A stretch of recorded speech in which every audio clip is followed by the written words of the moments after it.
I can swim. Just can't walk or dress myself.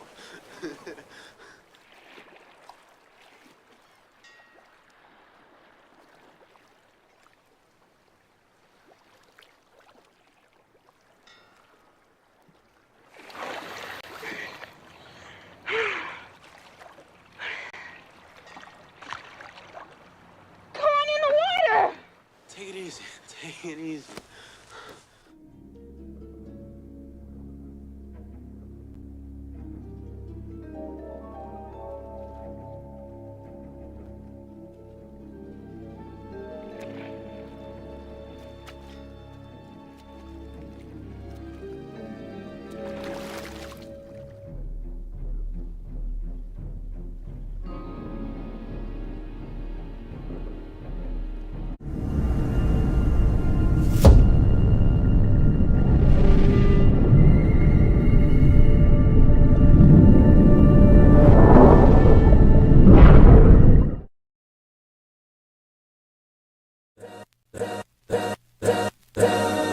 All's my life I has to fight, nigga.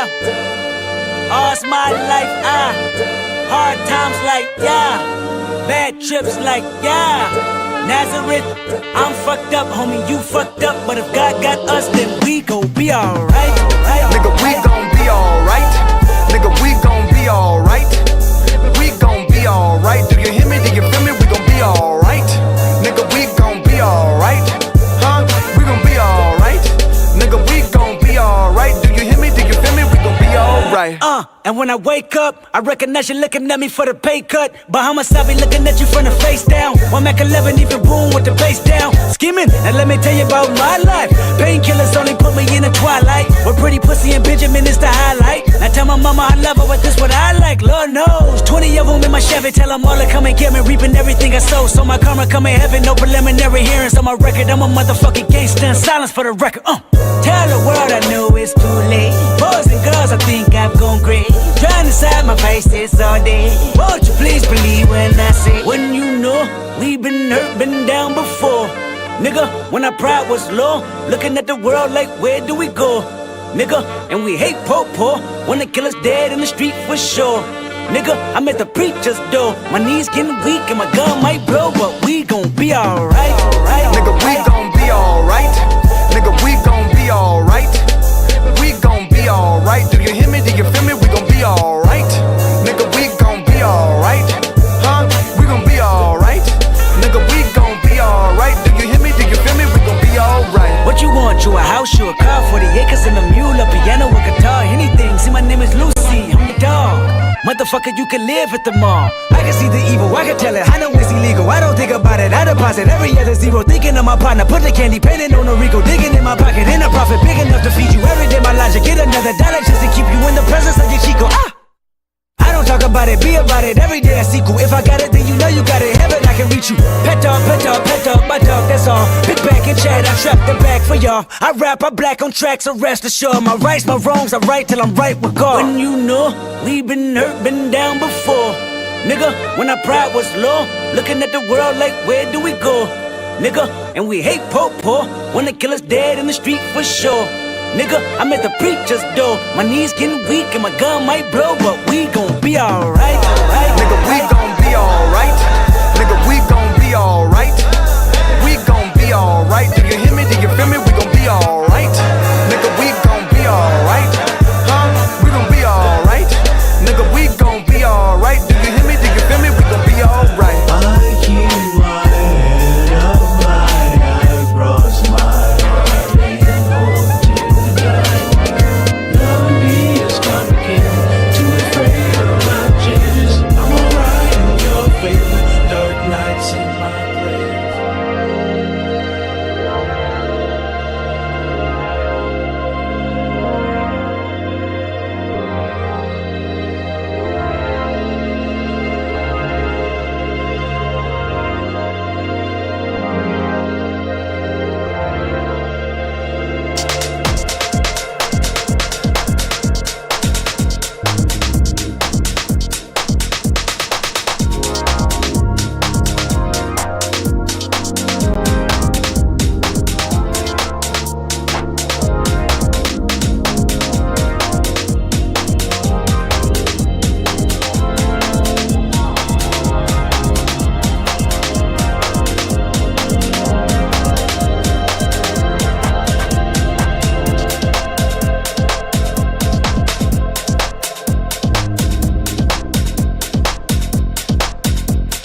big deviants is all catching hell in 2024. It's up for all of them. It don't matter if you Diddy or whoever you is, TG Jakes, any of them. All lies will be exposed. That's all.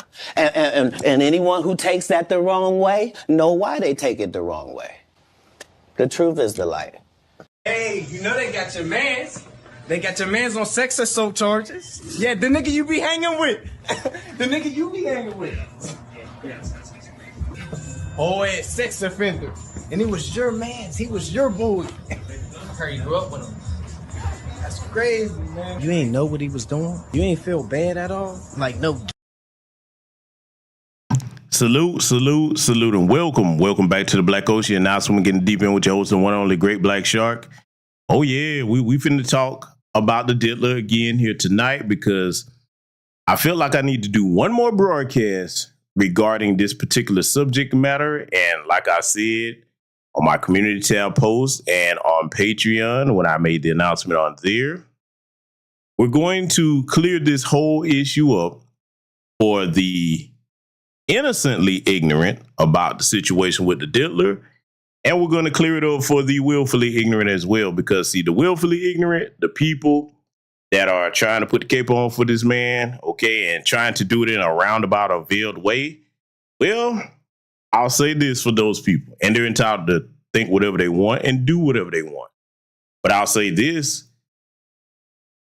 when you are a person and you are willfully ignorant about certain things that you know are going to be detrimental to the young and impressionable in Black America, that's going to be on your head, whatever happens to them, and that judgment is going to fall back on you. So for those people, they can do what they want. Let me say at the onset of the broadcast, not talking about what no other content creators saying, so do not mention them in my chat room. I'm talking about my perspective on this. And I'm going to lay out the case to clear up a lot of the nonsense. So that way, if you choose to ignore it after that, and you one of these people, particularly a brother, a Black American, especially from my lineage, you run out here and get caught up in some of the shit the Diddler do, don't act like nobody told you, okay? Because you'll have the same outcome quicker than him, all right? So I'm just letting it be known that's where we're going here tonight. So what you see on the screen here, not going to take you to church. Some of you may believe, some of you may not. Okay, I'm a man that, yes, I do believe in the Most High. I am not an overly religious person. I'm not a person that's going to be thumping a Bible at you every chance you can get. But I want to quote something here because this particular scripture is very apropos. Quote, "Do not be misled. God is not one to be mocked. For whatever a man is sowing, this he will also reap." End quote. Galatians 6:7. I'm quoting that tonight here because, see, there's a lot of people that love to pretend to be one thing in public and they play with the Most High and play with the Lord. That lets you know, for one, if you're that type of person, you don't really believe in him because you would not play with your creator. There's been a lot of men and women, okay, of all races that do that. Hell, the United States government, on the money it says, "In God we trust," but no decision that they make shows that they are concerned with anything in the word of God, okay? Especially for when it comes to treatment of foundational Black American freedmen, okay? So those that think God is something to play with, let me tell you something. The Most High is very patient, but even his patience ends, and after he's given you ample time to change your ways, then there will be judgment cast down upon you, okay? Just like the scripture here says, whatever you are sowing, man or woman of any race, you will reap, okay? So just letting that be known. I thought it'd be fitting to read that at the beginning of the broadcast here tonight because we're going to tie that into exactly why I put it up here. So with that said, ladies and gentlemen, first and foremost, let me know if you can hear me loud and clear in the chat room. If not, we'll get that particular issue taken care of, okay? They just may try to mess with the broadcast tonight, so expect that as well. But let me greet my esteemed guests that I see on us in tonight. I can see all of y'all. I see the brother AK Sour Guy, Silla T. I see you, sister. I see Seven Scales in the building, Black Truth United. Smooth T-Mac Films is in here, Stolen Ancestors 1526. I see the good sister, Callie Jane 79. I haven't seen you in a while, sister. What's going on? Erica Bailey is in here. I see B1 Satin Dog. Tanisha Murdoch is in the house. I see, let's see, CRU Rally. What's going on, my brother? I see Derek Park in here. Patricia Jenkins, the brilliant librarian in here. My good sister Netta J is in here. I see you. Lee Holmes is in the building. 225 girl is in here. Let's see. Michael Williams is in here. And that's everybody that I see thus far. Salute and welcome to all of you and everybody who will be joining us in the here tonight.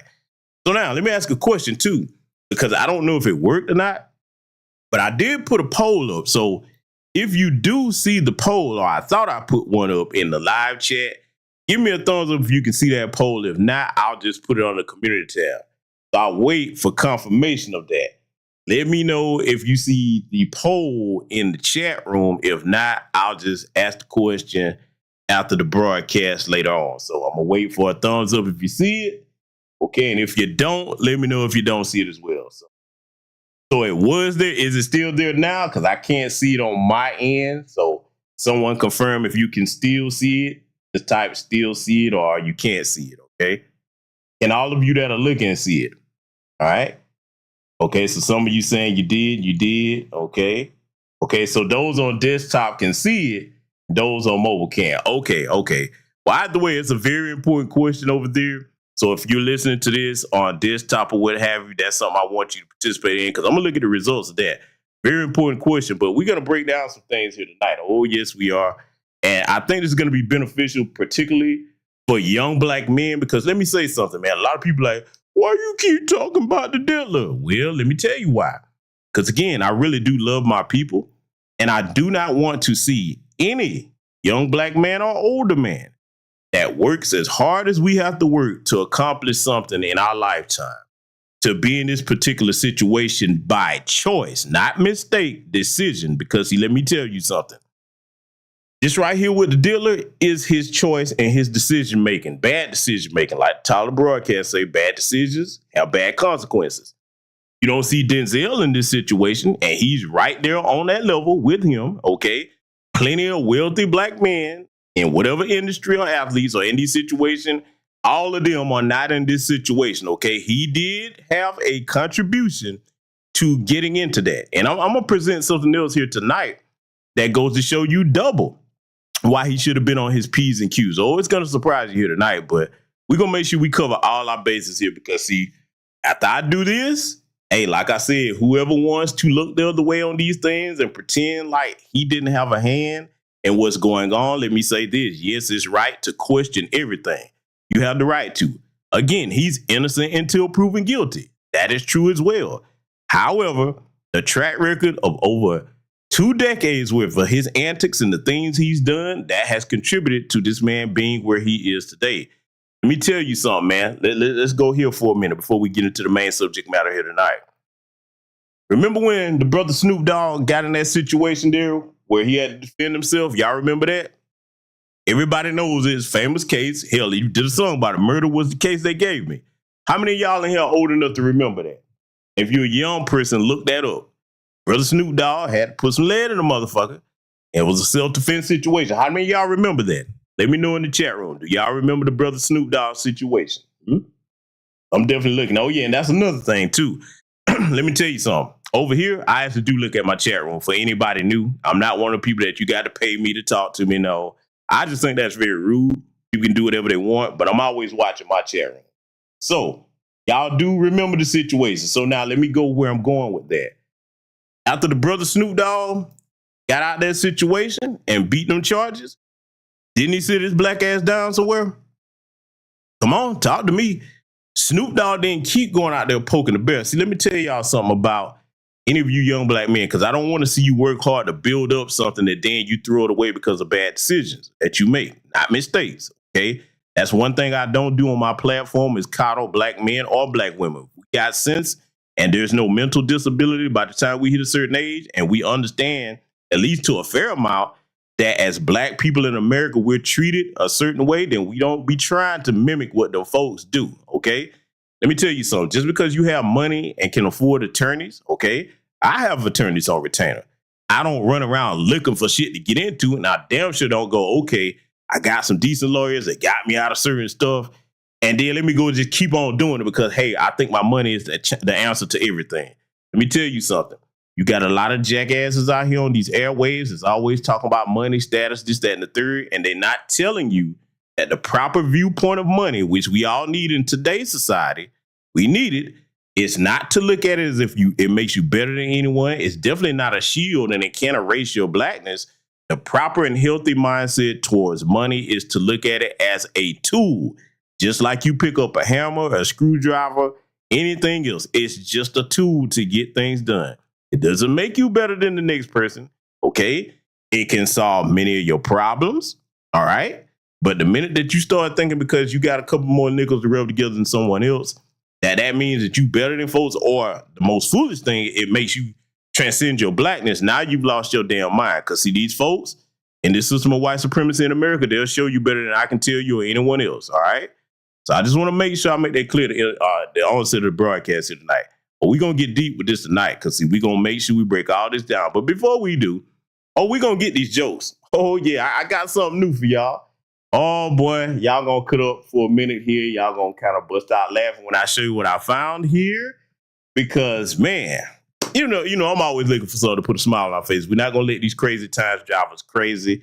And because we're talking about the Diddler, we're not going to get distracted from the main thing we worried about here, or what's going on here is with this election coming up and the decisions that are going to affect Black America. I'm going to put a button on this particular issue because I'm going to tell you something.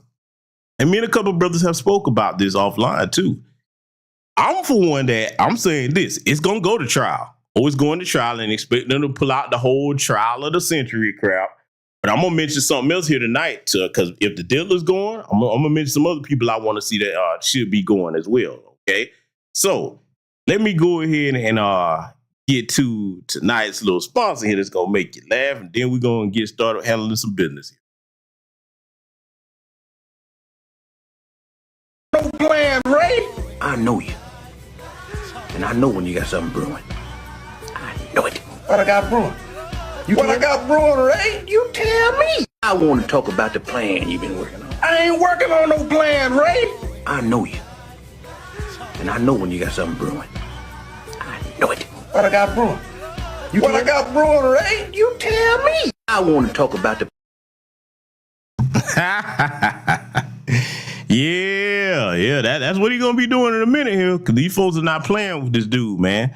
Hopefully he'll have a partner there and he can, talk about what a plan he's gonna have, because boy, they're not playing with him at all. They are deadly serious with the Diddler, or they are deadly serious with the Diddler. They're not playing any games with him, because see, let me tell y'all something, man. One of the worst things in the world in life is to be in a situation where when you finally steal, when you realize that your money can't get you out of any and everything, or your privilege or status or whatever the case, and you got to sit still with you, let me tell you one of the most painful things in the world that I don't want to see, especially young Black people, get themselves into is when you're alone by yourself, no matter what lies you've told the public, no matter what public perception of you is, because as we all know, perception is some people's reality, okay?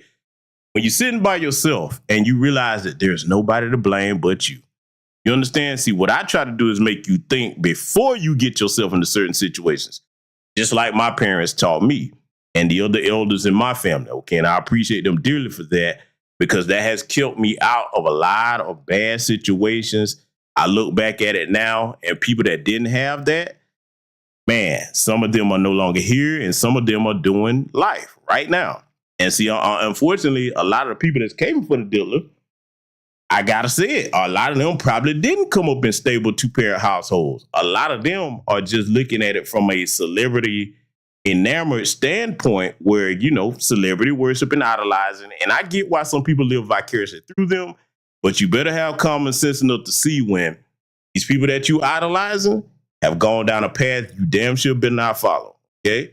So that's my message here on that. But we're going to get started with some things because, fact of business, let me mention this. Shout out to the good sister, Mrs. L. She sent me some footage there. I want to put you Black parents up on something. Be mindful of what these teachers in these schools are trying to push on your children, because the sister sent me a video clip where there was a teacher that supposedly tried to register a sister's daughter to vote or what have you. And I'm like, hey, that's not your business to be doing that, nor the school. That's for that parent and that child to deal with at home. You don't have that authority. So just make sure if that's going on with your child, make sure you're getting daily briefings from your child about what happened at them schools, especially if you're not the type that pop up random on them, so they'll know, okay, this child has Black parents or parent. that will show up on your ass at any given time. You make it known to them teachers and your child. If they ever try to pull that, don't you fill out nothing. You call me and I'll handle it from there, okay?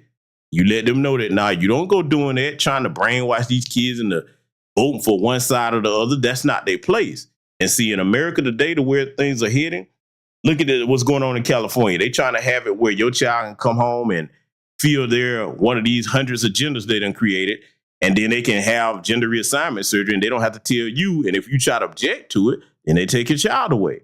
It's madness, man. So we're going to have to hold the line on sanity, family. But let me go ahead and get into some people that need to be in the cell with the Diddler. Because, yeah, let me go ahead and show you. Right here, if you follow me on X, you probably saw this, okay? Because Diddler ain't the only one that need to be in a damn cell, all right? Here's a tweet that I made here on X, and I'm going to read this to you because as you see the name on it, I hope everybody can see that loud as day. If you can't, I will enhance it. Just let me know in the chat room. Let me tell you something. When I saw this post that Vince McMahon put up, and I'm going to show you why I posted this in a second here. I had to get him. I said, you belong in the cell right next to Diddy. The only reason you're not getting the same treatment is WWE. Quotations, I put whiteness working elaborately in your favor. Y'all know I keep the acronym. So, Vince McMahon here, I like, yeah, let me go ahead and get on it because, you know, I already covered his situation. If you've been subscribed to this channel, you know exactly the content I'm talking about. In fact, we have a Diddler playlist over on here for you to access. So you see all my positions on the Diddler thing. I'm probably one of the most sound-minded people that's going to cover this. And I'm not turning my head or pretending that they just out to get him because he black. No, this man made certain decisions, but he's not the only one that need to go. Yes, them folks need to be right in there with him. I'm talking Clive Davis, Vince McMahon, because Vince McMahon similarly got some similar charges to the Diddler. Notice we haven't seen no raid on his place. So now that point has been made, it further underscores my position on this. If you know that they're not going to do this to these white folks that do the same thing as you do, why is your black ass a wealthy man taking the chance that you can get away with what they can get away with? Okay?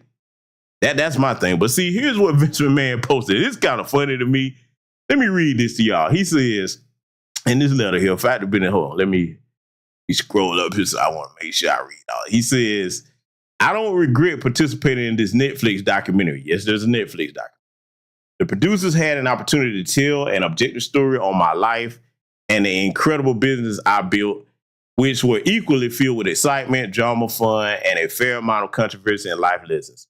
Unfortunately, based on an early partial cut I've seen, this doc falls short and takes the predictable path of conflating the Mr. McMahon character with my true self, Vince. The title and promos alone make that evident. A lot has been misrepresented or left out entirely in an effort to leave viewers intentionally confused. Producers use typical editing tricks with out-of-context footage and dated sound bites, etc., to distort the viewer's perception and support a deceptive. I'm laughing reading this because I'm going to get to why in a minute.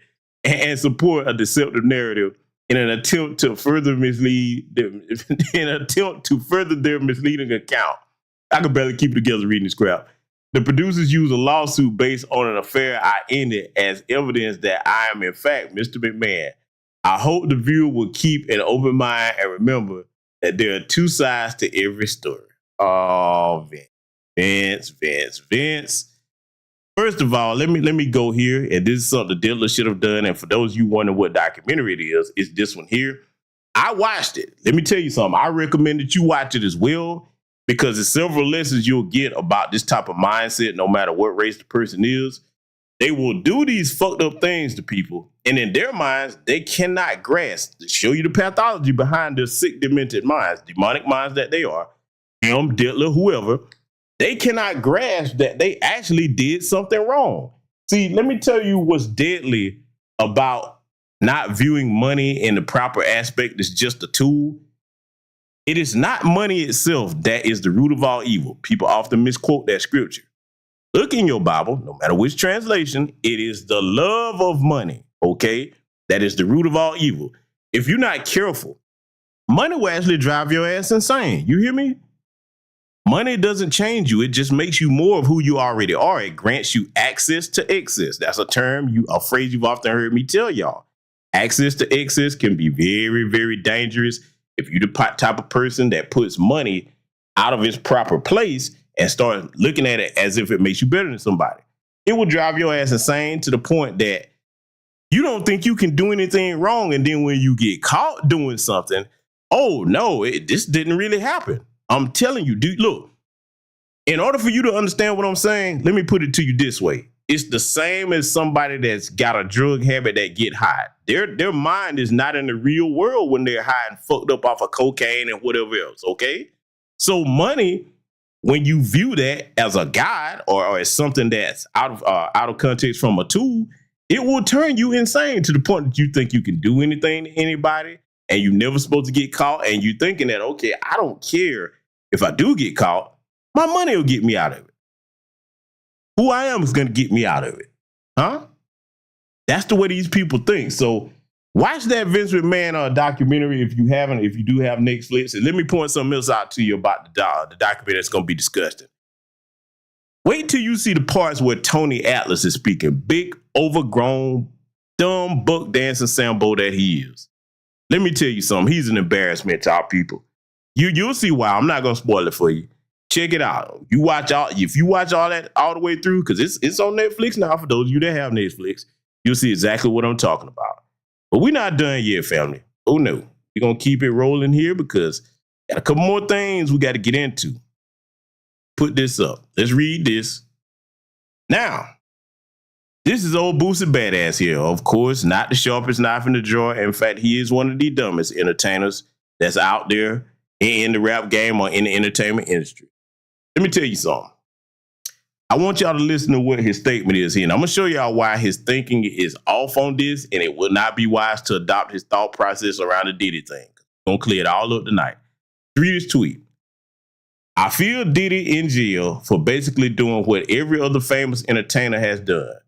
Blew bitches out for threesomes.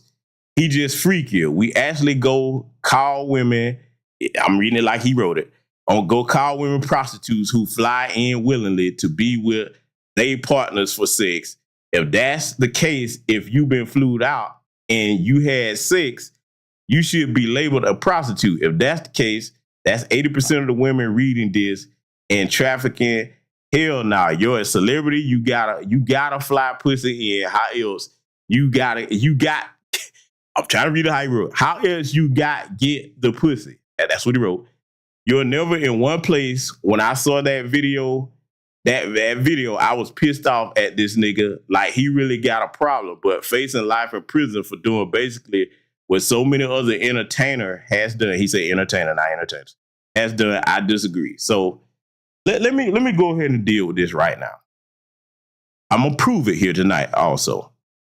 Diddy is not facing these federal charges just because he flew some chicks out that agreed to have sex or because he's freaking. We're not going to bring up that silly baby oil thing because we know white supremacists use the damn baby oil thing to sensationalize it. Black men, my brothers, and sisters that are silly enough to go along with that narrative. That is not what's going on, okay? The problem is, and listen to me carefully because I'm going to break this down tonight. The problem is, it's nothing wrong with people having sex, no matter whether it's heterosexual or homosexual, if they consent to it. Here's the problem, and it's in the goddamn 14-page document. And again, I'm going to say this tonight. I can't speak for nobody else. I can both read and comprehend what I read. Now, whether you disagree or don't think the charges are right, the charges are actually very clear. Okay, I heard Dr. Umar Johnson say the charges are sealed. No, they're not. We can read what they're charging him with. Now, you can say I don't agree with it, but what the feds are charging him with, they've made that quite clear, the 3 charges, okay? We're gonna get there, though. So here's the problem. If you invite somebody, an adult, that comes over willingly and y'all gonna do whatever, no matter whether it's heterosexual or homosexual, no problem there. No matter what type of sex you try to have, okay? I don't care if you got goats in there, chickens, clowns, whatever you gonna do. It's all good. Do your thing. The problem is when anybody, just because they agreed to come and do something, say, hey, look, I don't want to do this no more. Even if they engage in the act. See, this is where fuck a lot of people up, which is why I put that poll up. Even if they're engaged in the act, okay? If they say stop, male or female, I don't want to do this no more. Hey, I'm finna leave. If one, you don't quit doing whatever sexual or intimate act you're doing, you committed rape. Number two, if you try to restrain them from leaving that place, that is kidnapping, false imprisonment, and let me go ahead and take this down because we got to get to the other things. It's people acting like they just don't understand this. And I'm going to give you some examples of why I'm saying this, okay? Because we got a lot to teach over here tonight. I may be the only person to do it this way. Let's look up coercion, all right? Dictionary definition. Y'all ready to read? We're going to do some reading, okay? Coercion, the practice of persuading someone to do something by using force or threats. Example in the sentence, our problem cannot be solved by any form of coercion, but only by agreement. Let me make this simple for y'all how an adult can be coerced, okay? I want y'all to pay attention to this because, see, a lot of people do not get what I'm talking about, okay? Coercion for an adult would be this. Say you working at your job, all right? You grown, your boss is grown.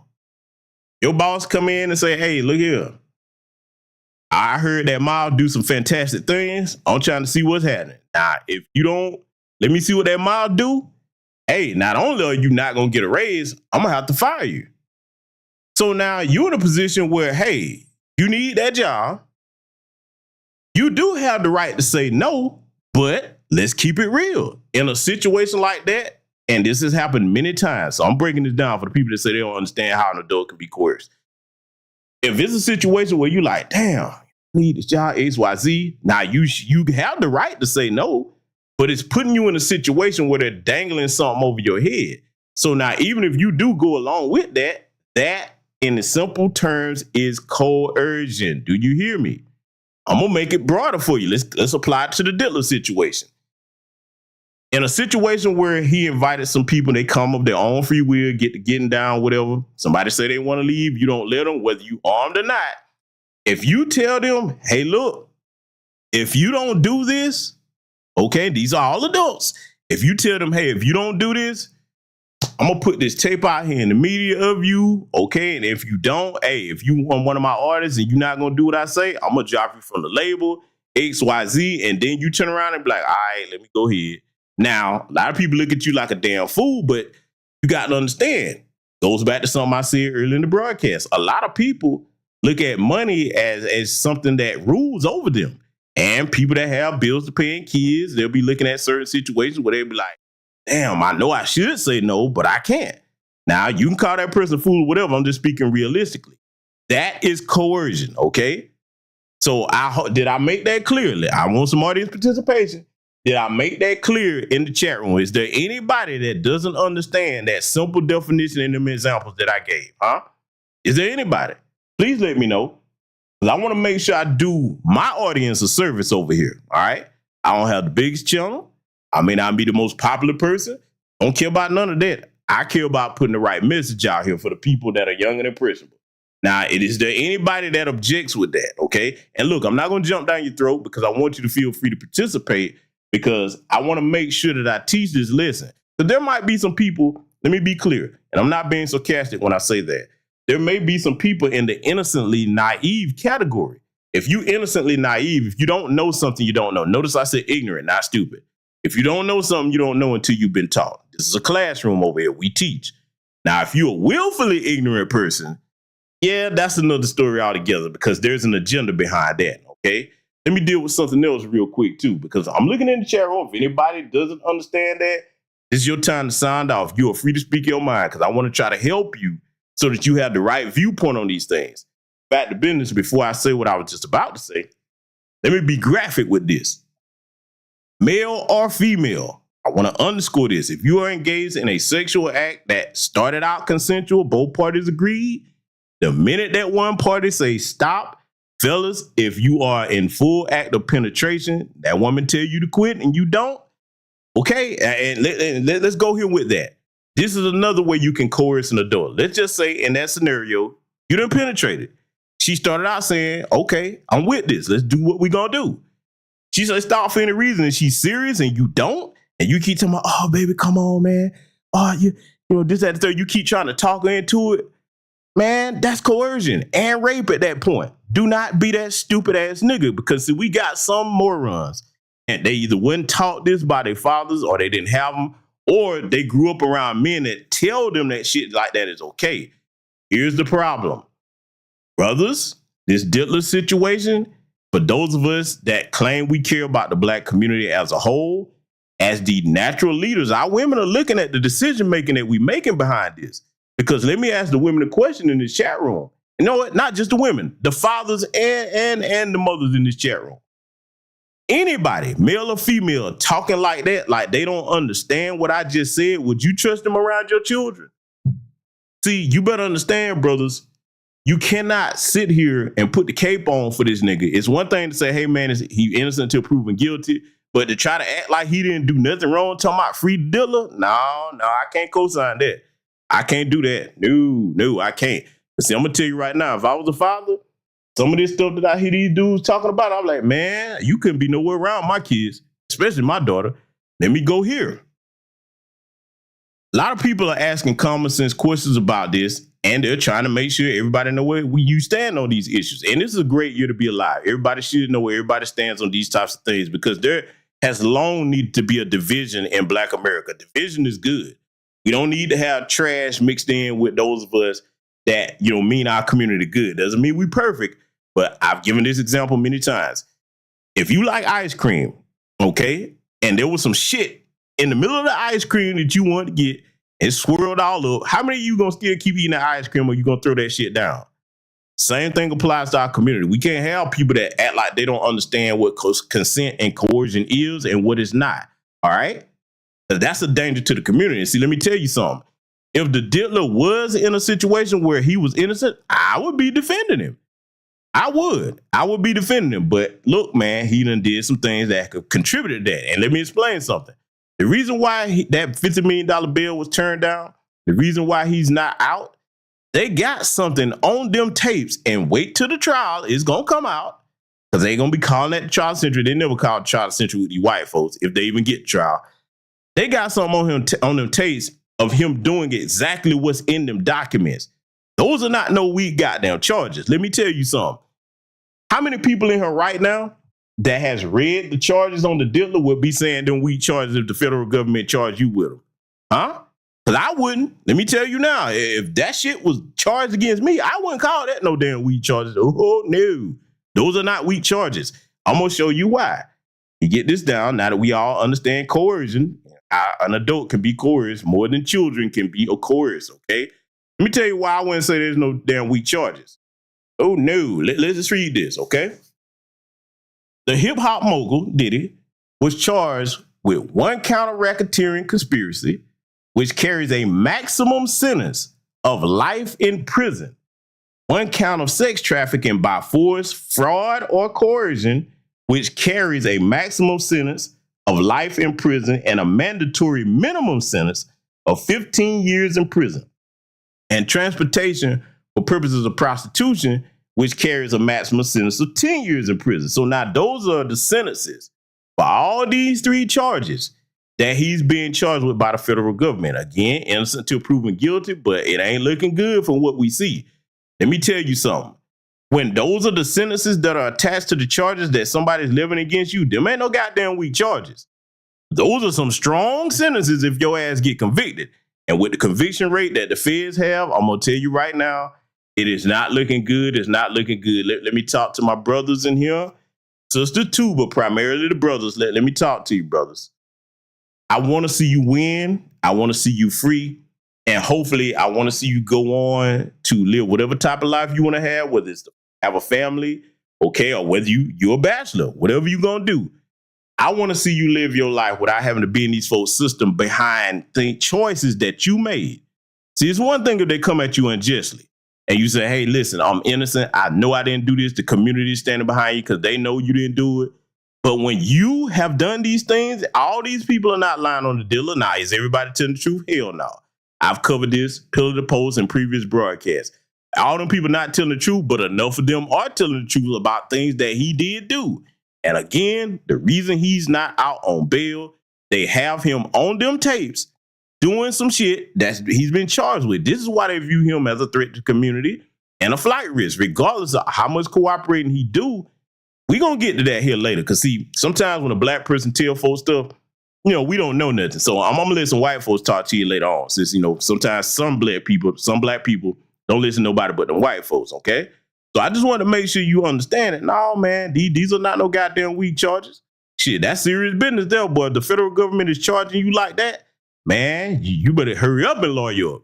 And you better be completely forthcoming with your attorney so they can help get you out of that damn mess that you in, okay? So now, is there anything that anybody didn't understand about anything that I just said? Because I want to do this the right way. This is going to be a while before I mention them again. I'm going to keep my eye unless something else significant comes out, okay? Is there anybody that didn't understand that? Especially if you're a young black person listening to it. I want to make sure you get this. One thing that I do not want is to see young black people, because they have bad information from anybody, especially people that they respect, end up in this situation, especially when you don't have access to the Diddler's money, okay? So again, before we move on, is there anybody that didn't understand that that's a young black person or an older black person, male or female, gay or straight, all right? Let me know and I will get that clarified, because see, we got more to get into here tonight. Let me show you something else. Let's go here, okay? Oh, yeah. Now, when it comes to the situation about, again, folks are like, why do you keep talking about the Diddler? Listen, I'm going to tell you again. I want to see Clive Davis, Vince McMahon, and all them other freaker leagues that's been doing the same thing and worse, because the Diddler learned the behavior from somewhere. That is not natural behavior in our community. No, it's not. I want them people that had a hand in him, you know what I'm saying, helping him do that, or even if they turn him out, hey, I want him to go ahead and tell on them so they can go too. But now let's be realistic. And I'm not taking any joy in this. I'm not saying I hope it happened. I'm not going to wish that on him, but it's a very real threat on his life. He may not make it to trial. He may not. So I hope that he set up some stuff with folks where you need to go ahead and do the right thing and tell it, Diddler. You need to, okay? Now back to why I'm talking about him, and I'm speaking for myself. Let me read this tweet here, and I'm gonna break down what this actually means. Those with actual common sense know to put out the fire closest to their home before they run around the block attempting to put out others. If you're black and harm my family or other black folks in my community, I'm coming for you first, not anyone else outside my community. Let me explain how this goes into the Diddler situation. The Diddler's a black man, okay? The Diddler's in our community. If you harm anybody in my community first, I'm going after you first. I'm not going to go after the white folks first. Let me make it clear. And again, I'm speaking for me. If anybody, because there's a lot of sisters asking this question and some brothers. If anybody asks me, hey, man, okay, if you came for the Diddler, how would you feel if it was your daughter that went to one of his parties, even against your will or hard head or whatever? That's still your child. You're going to love your child no matter what, your daughter or your son, okay? How would you feel if that happened to her? Would you still be caping? I'm not going to troll and deflect around it. I will give you a full-throated answer on that. I'm like, nope. Shit, I'm not. I wouldn't be capable for him at all in any situation, whether it was my daughter or not. You know why? Because like I just said here, if you harm somebody in my family, I'm not going to be like, well, baby girl, before I handle this, I got to go deal with the white man. Hell no. If I'm going to investigate it, I'm going to find out what's true to it. And what I'm going to do is like the police better get to you first, okay? Because if I get to you, I'm going to take care of that myself. What's understood don't need to be explained. So I'm going to say it again. If I knew for a fact it was true, after doing my own research on the claim my daughter brought to me, and I find out that the Diddler or anybody else was responsible for that, I'm going to go deal with it. I'm not going to tell her, well, some of the white guys, they did the same thing, baby. So before I can handle that with you, I got to go get them. Because like I said, any intelligent person knows you put out the fire closest to you before you run around the block dealing with somebody else's fire. Think about it. Your house on fire, burning down. But you run out your house and go trying to put out everybody's house down the street instead of saving your own. What fool would do that? And I compare that to these damn degenerates in our community because, see, let me tell you something. I say it again. I want the white ones to go down, but if you harming people in our community, I want your black ass to go first. You damn right. I'm going to start with my own backyard before I go outside of it, all right? I'm just saying, I want my position 1,000% clear, okay? I don't care who say what.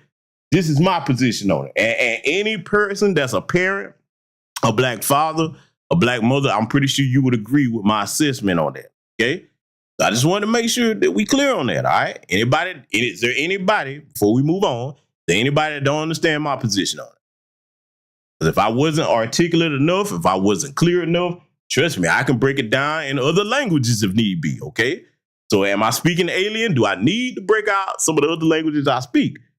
Whatever one, chances are I probably speak it, okay? I speak 7 others besides English, all right? If I need to do that, let me know, all right? So now, I don't see anybody saying that there's a misunderstanding with that, so we're going to move on further here to what I need to explain. I want to make sure the accurate information is out here for people that will listen to that. Let me show you something, right?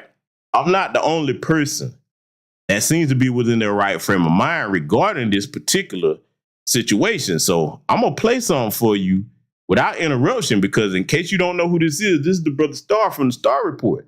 Now, I showed you on the last broadcast I did regarding this, the brother Corey Holcomb, who some say is controversial. Some people find Corey Holcomb despicable. The brother Angry Man, okay, you know Buck Dancer Coon he is. I've already shown you the issues I have with him over the years. You got them 2 brothers saying, hey, listen, man, nah, enough is enough. Well, in case you don't know, the brother Star here, he's been in the entertainment industry, formerly of the Star and Buck Wild show. This man is not one to mince words, okay? Let's get into his background.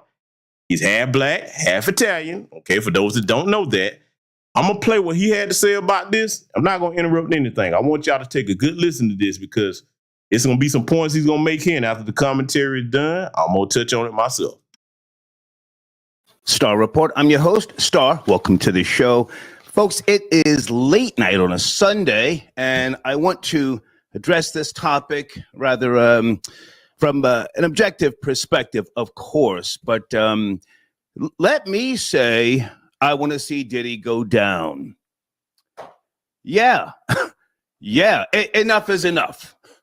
Enough is enough. You know, there appears to be many people who are saying, free Diddy. All he was doing was having sex parties. No, it's a lot deeper than that. And if you have not read the HSI, Homeland Security Investigations complaint, then you're doing yourself a disservice, okay? My title, Diddy pimped Justin Bieber at parties, according to FBI. My sources, The Mirror US, Page 6, and Daily Mail. Justin Bieber is along with 300 other witnesses that will be called to this trial. And at this point in time, Diddy has got no bail, as you know, by way of a magistrate judge, not the district judge. The magistrate, who's a female, by the way, has denied him bail. So I want to put my assessment on things on the table here with regards to, is Diddy a danger to the community? A danger to the community.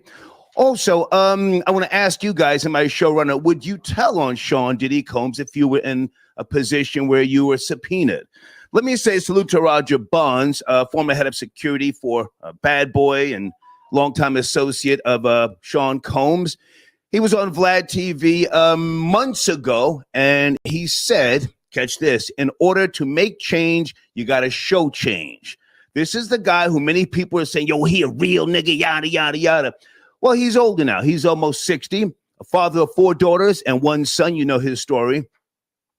And I'm going to use him as my model for that showrunner. Would you tell on Sean Diddy Combs? Mind you, the interview when he was on Vlad TV, and Vlad explained to him, if you get subpoenaed, doesn't mean you're going to, be facing any jail time. And he said, no, he's not worried about jail time. He would tell on Diddy. So I want to point that out early, okay?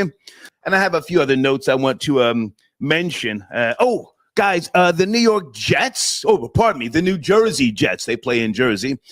Are they 2-1? Who is that guy that's a Jet fan? I forget his name. Sir, you need to call in. Tell us what's going on. The Jets, 2-1? find that hard to believe, right?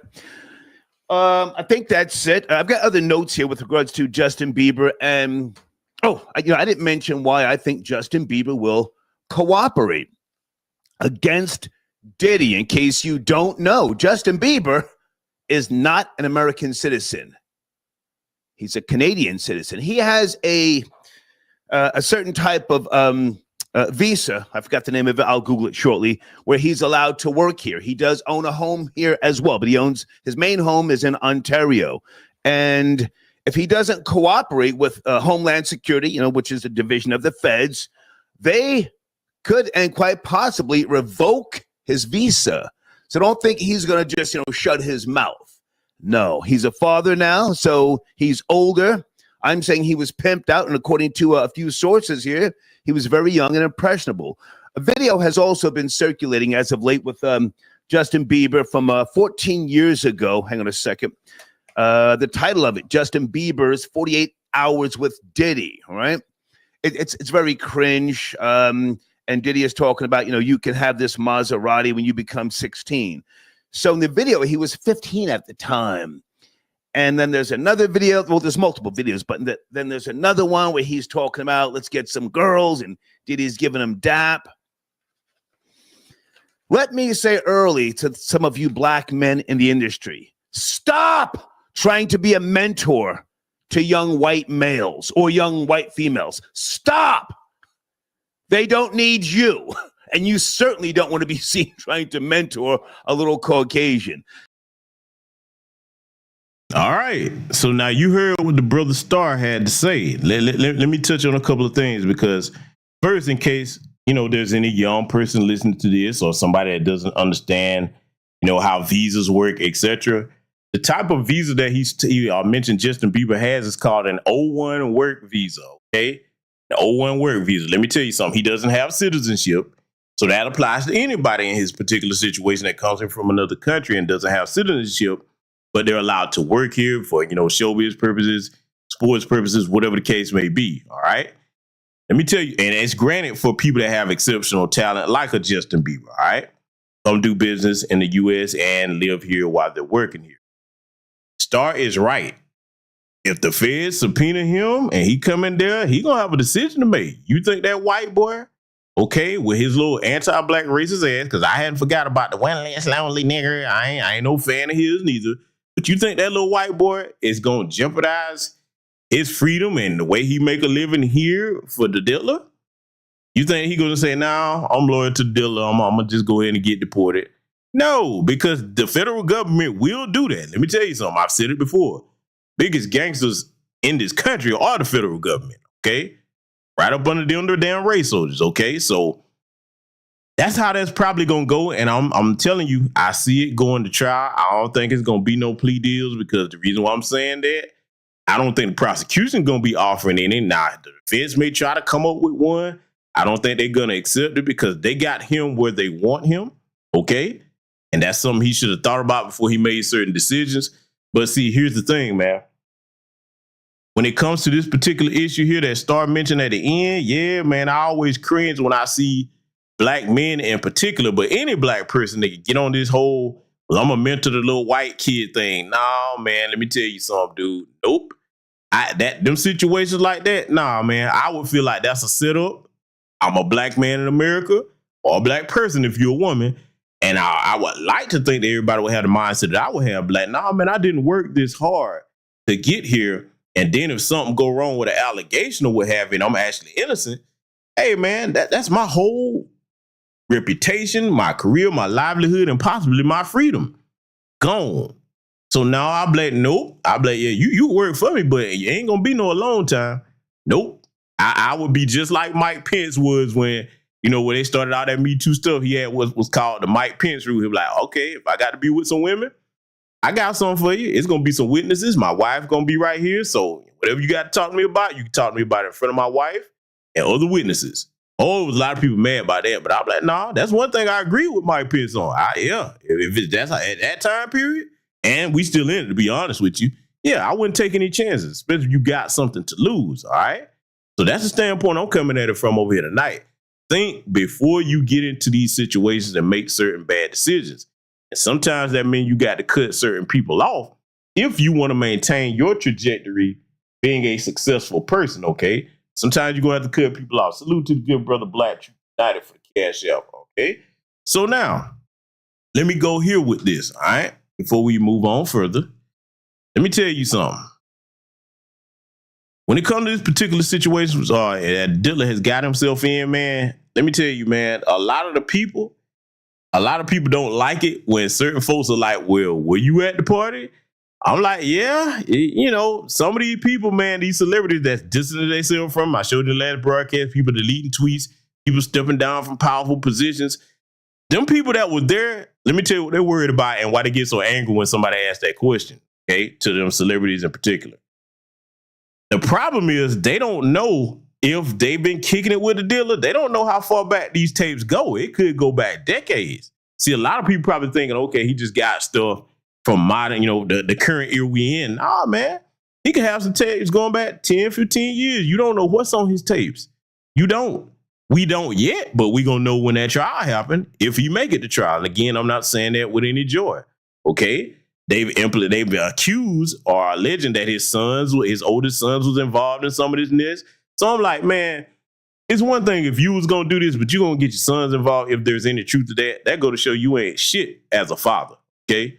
You ain't worth a damn because, see, them types of sentences, you think about that. Let's go here. Hypothetically, if his sons were involved in some of this mess that's in that charging document, you think about not only are you finna lose your freedom, but because of your stupidity, your children whose lives have just begun, they ain't even made it nowhere to half your age, they finna be sitting in a cell doing the same time you doing. If that's true, and I hope to God his sons didn't participate in none of that, but realistically, I mean, hey, when you got money like that, ain't no telling what dad had on doing. Let me tell you, I want Young Miami's ass to go on with him too. You need to go. Oh yeah, everybody and anybody that has something to do with it. And I'm gonna say this: it's gonna piss some people off. I said during the last broadcast, I don't look at Gene Deal as no damn saint neither. Nah, you had to, because you telling us about what everybody else is doing. Does anybody believe that he didn't participate in none of it? What I believe happened, just my conjecture, I believe that Gene Deal, them folks pulled down on him when that investigation started way back, even before the Cassie tape. And they're like, look here, bro, we already know what you've been doing. So now either you going to give us what we need and cooperate, or you can go down with him because we coming to get him.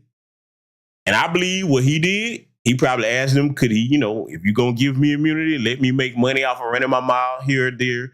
So I'm like, nah, Gene Deal, you're not some altruistic, decent person. No, you were there for too long and you saw too much. You telling us about what everybody else did. I wonder what you did. So that's my position on that. Want to read this to you though, because y'all probably remember this though. Remember the former death row CEO? He's in prison now, the brother Suge Knight. Well, I know you know by now he's got a podcast called Collect Calls with Suge Knight. Let me read you a statement that Suge said in one of those episodes there. You can go view this on the channel for it. Say, yes, he does have a podcast from prison, okay? A lot of stuff going on from prison these days, all right? Quote, this is Suge Knight. I'll tell you what, Puffy, your life is in danger. He's right. Because you know the secrets of who's involved in that little secret room you guys are participating in. You know they're going to get you if they can, Puffy. I'm going to give you some real advice. 2 quick things. You got to make a decision. When you go to prison, either you're going to be standing up pissing or squatting, sitting down pissing. I advise you to try to take the first one, because if you're squatting and pissing, you know what that means. Do not do your time going by Brother Love. Brother Love is not a good code name. End quote, Suge Knight. Now, listen. Suge already know what it is. Suge is built for prison. The Diddler ain't, because from what last I heard, if there's any truth to it, the Diddler ain't eating in there, because, you can't get your caviar and all the fancy stuff you used to in there. See, that's a whole different ball game. You think about that very day when they came to arrest this man. He was on top of the world living his life. He probably thinking, I'm going to get out of this just like I did all the other stuff. And then when they came to that hotel to get his ass, I bet you he knew it was real then. It's like, oh, shit, this ain't going to go like it's been going.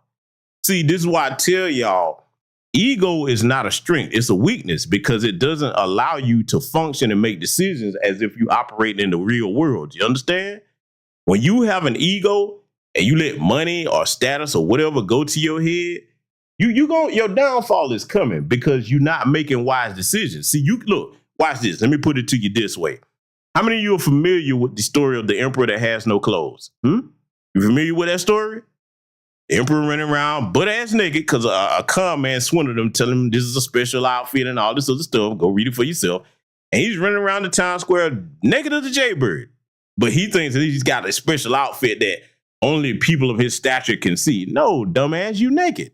The same thing applies to any man or woman that lets money go to their head and don't see it as nothing more than a tool. So now let's come back to this racketeering definition. See, like I said, it's going to be a minute before I mention them again. I'll just make sure I put the accurate information out here. Racketeering, the extortion of money or advantage by threat or force. That's definition number one. Number two, a pattern of illegal activity as extortion and murder that is carried out in furtherance of an enterprise, I'm going to come back to that word, as a criminal syndicate, which is owned or controlled by those engaged in such activity. Let's come back to the word enterprise. When the feds say enterprise, they're not talking about you got a company like Puffy. They'll go, as you see where they hand out these RICO charges left and right, they'll go and say you and 5 other your homeboys that I ain't nowhere near a billionaire or millionaire status. If y'all had something going on and you was the leader of that, that's an enterprise under federal terms. You understand me? So I'm going to give you the accurate information over here. I'm not going by feelings. I'm not going by that celebrity blind spot shit that a lot of people have that idolize celebrities. I'm going to give you the accurate information. Whether you agree with it or not, you need to know what the feds say, not what you feel, okay? So that term enterprise, just know it's not a corporate conglomerate. They'll consider you and a group of people as an enterprise doing something. And they will be like, okay, you was calling the shots. If they got proof of you paying somebody to do something illegal or extort somebody or coerce somebody to doing something, hey, RICO time, RICO Suave. They're going to hit you with it, especially if you black, okay? Which is why, again, if I was the Diddler, when the hell I would have been doing that? Let me tell you something Denzel said. Get you a wife, man. When you get to that level, hey, man, you should be done got all the freaking out your system that you're going to do. Get you a wife. Watch this. I'm going to go here because the average person, hey, it's people out here that's in monogamous marriages the way it should be, the serious way, okay, if you actually trying to do the right thing. But then you got some people that are married and they do the swinging thing. It would be better for you to get a wife that's into the swinging thing. And then y'all, if that's what you do, and you go out and say, okay, we're going to pick some people that we know into the lifestyle. And if we need something outside the marriage, we'll go do it that way with a small circle of people that we know. I'm trying to give it to you from both ends to show you what would have been wiser than him doing what he was doing. Okay. Thinking that he was going to get away with it like Clive Davis and the rest of these people that should be in prison right with him. Okay. So I'm trying to cover all the bases here with it. All right. So now dealing with this racketeering thing, let me explain something to you. The reason why they got R. Kelly in prison on the racketeering thing, because he's not in trial or in prison for crimes with underage girls and nothing like that. That's not what he's in prison for. R. Kelly, because they had to hit him with the sex trafficking thing as well, all right? What Boosie don't understand with his ignorant ass, he don't understand that, man, no matter what you think about it or feel about it, if you flying bitches from cross state lines, okay, you can say the man act all you want. That's true. But we talking about a smart black person, what you would do if you have this information and you understand it. Okay. If you flying bitches out from cross state lines and they come in to have sex with you, one of them get this groaner and report that, or the feds catch that going on, they finna hit you with it. And then if you got somebody bringing them to you and you paying them to do it, they'll be like, uh-oh. Hey, that's an enterprise. Remember the definition I gave you that the feds use it as? Oh, that's an enterprise. You paying them? Hey, RICO Suave time. Let's put it down on you. Now, I wish they would hand out the RICO charges to these white supremacist groups and these damn racists. That's who need the RICO charges. But again, as black people in America, intelligent ones that know this, we don't tend to sit up here and put our necks under their guillotine, knowing better when we don't have the privilege that they have in the system of white supremacy. Salute to the good brother Project Leroy for the cash out. Thank you very much, my brother. So I just want to be clear on that racketeering term. Let's move on further because we got some lesson to teach. Okay, we'll move on further. right? Now, individuals can be charged under the Racketeer Influence and Corrupt Organizations Act, the RICO Act, which was originally created to go after the mob. But hey, in a system of white supremacy, they'll just direct that towards every black person they can, all right? If they engage in the affairs of an enterprise, there's that word again. Remember the definition the feds used when I told you. Enterprise through a pattern of racketeering activity. RICO also makes it illegal to invest income derived from racketeering activities in any enterprise affecting interstate or foreign commerce. Now, if you read the charging documents, when you get down towards the end of the actual indictment, if you need a copy of it, I have it for free in the free section on my Patreon. Go look at it for yourself. They're trying to seize all of Puff's assets, okay? Diddler, whatever you want to call it. Asset forfeiture, because they're trying to say that, okay, if you was charging for people to come at these parties and all of this stuff, if they can prove, if they got that on tape, they're trying to say, okay, any money that you made, however large or small, we're going to just say, well, this applies to everything you bought. I think they're trying to get everything going back to 2009. So basically, if they snatch it, they're going to auctioneer a lot of that off on sale. They might just take it for themselves. Just like they corrupt ass do the DEA agents that with the drug bust. You think all DEA agents are straight and narrow? Hell no. Man, shit. You think about it. Them corrupt ass DEA agents. I'm going here to show you what I mean about the Diddler situation if they seize his assets. You think it ain't no such thing as DEA agents, man, as slanging them bricks on the side? Come on now. That's just like you'd be crazy enough to think that everybody that work at the IRS actually pay the same tax that you and I do. Come on now. Let's talk real with this, all right? So now, I just wanted to break that part down right there. But see, there's something else I want to play real quick. And I'm going to let this play without interruption before I give any commentary because, see, I want to show y'all something, right? A lot of people are talking about the fact that at one point, you know, Puffy came out and wasn't like he'd been talking this way all this time, but we're going to acknowledge it. I'm going to prove a point with this. A lot of people are talking about, well, maybe they got him because I've heard, oh, he was trying to buy this. No, it ain't got nothing to do with that because I already showed y'all what it had to do with that bitch that run Diageo, okay, the CEO, Deborah Ann Crew. Yeah, that's real FU money right there. But see, a lot of people are saying, okay, well, since he started trying to talk about doing stuff for black folks in politics, well, you know, maybe that's why they got it. No, that's not either, but I'm going to play devil's advocate here. Let's just say you're right on that. That will be all the more reason for you to sit your black ass down and stop doing that. Because, look, we all know that when a black person reach that type of wealth and you start talking about doing something for black folks, why would you not think that, okay, the freak off stuff, I done did that enough. Let me just sit down, focus on dealing with my people, okay? I'm going to play something for you here because I would have preferred him to stay on this track. He would have my full support. But see, at the end of this, I'm going to make another point about this, even if he was doing this and he still was doing some of the things that he was charged with and it's proven, okay? I'm going to wait till this commentary finish here that they're going to make, and then I'm going to make that point. And it's called Our Black Party. Okay. It's time for us to have our own black political party, unapologetically. Because right now, if you look at the debates, we're not even a part of the conversation. Not at all. We're not a part of the conversation. We don't have any political power. We don't have any political leverage. And so we started Our Black Party with some young, fearless black activists, elected officials, and I've stepped up and put the money behind it. Mm-hmm. This is the biggest threat and the only option that we have right now as far as making a change, taking our own self-responsibility and accountability to be educated and empowered with our vote. So what's the goal for our Black Party? Our Black Party's number one goal is to unify behind a black agenda. Mm-hmm. That's it. Mm-hmm. You could be a part of the Democratic Party, the Republican Party, you could be an independent, but if you black, you wasn't born Republican, you wasn't born Democrat, you wasn't born independent, you was born black. Mm-hmm. And we have to seize our political power because it'll just be more the same. Being pushed this way, being pushed that way, and we expecting a different result. Mm-hmm. But the definition of insanity is like doing the same thing over and over the same way, expecting a different result, and it's not going to happen. Mm-hmm. So we have to change the tone.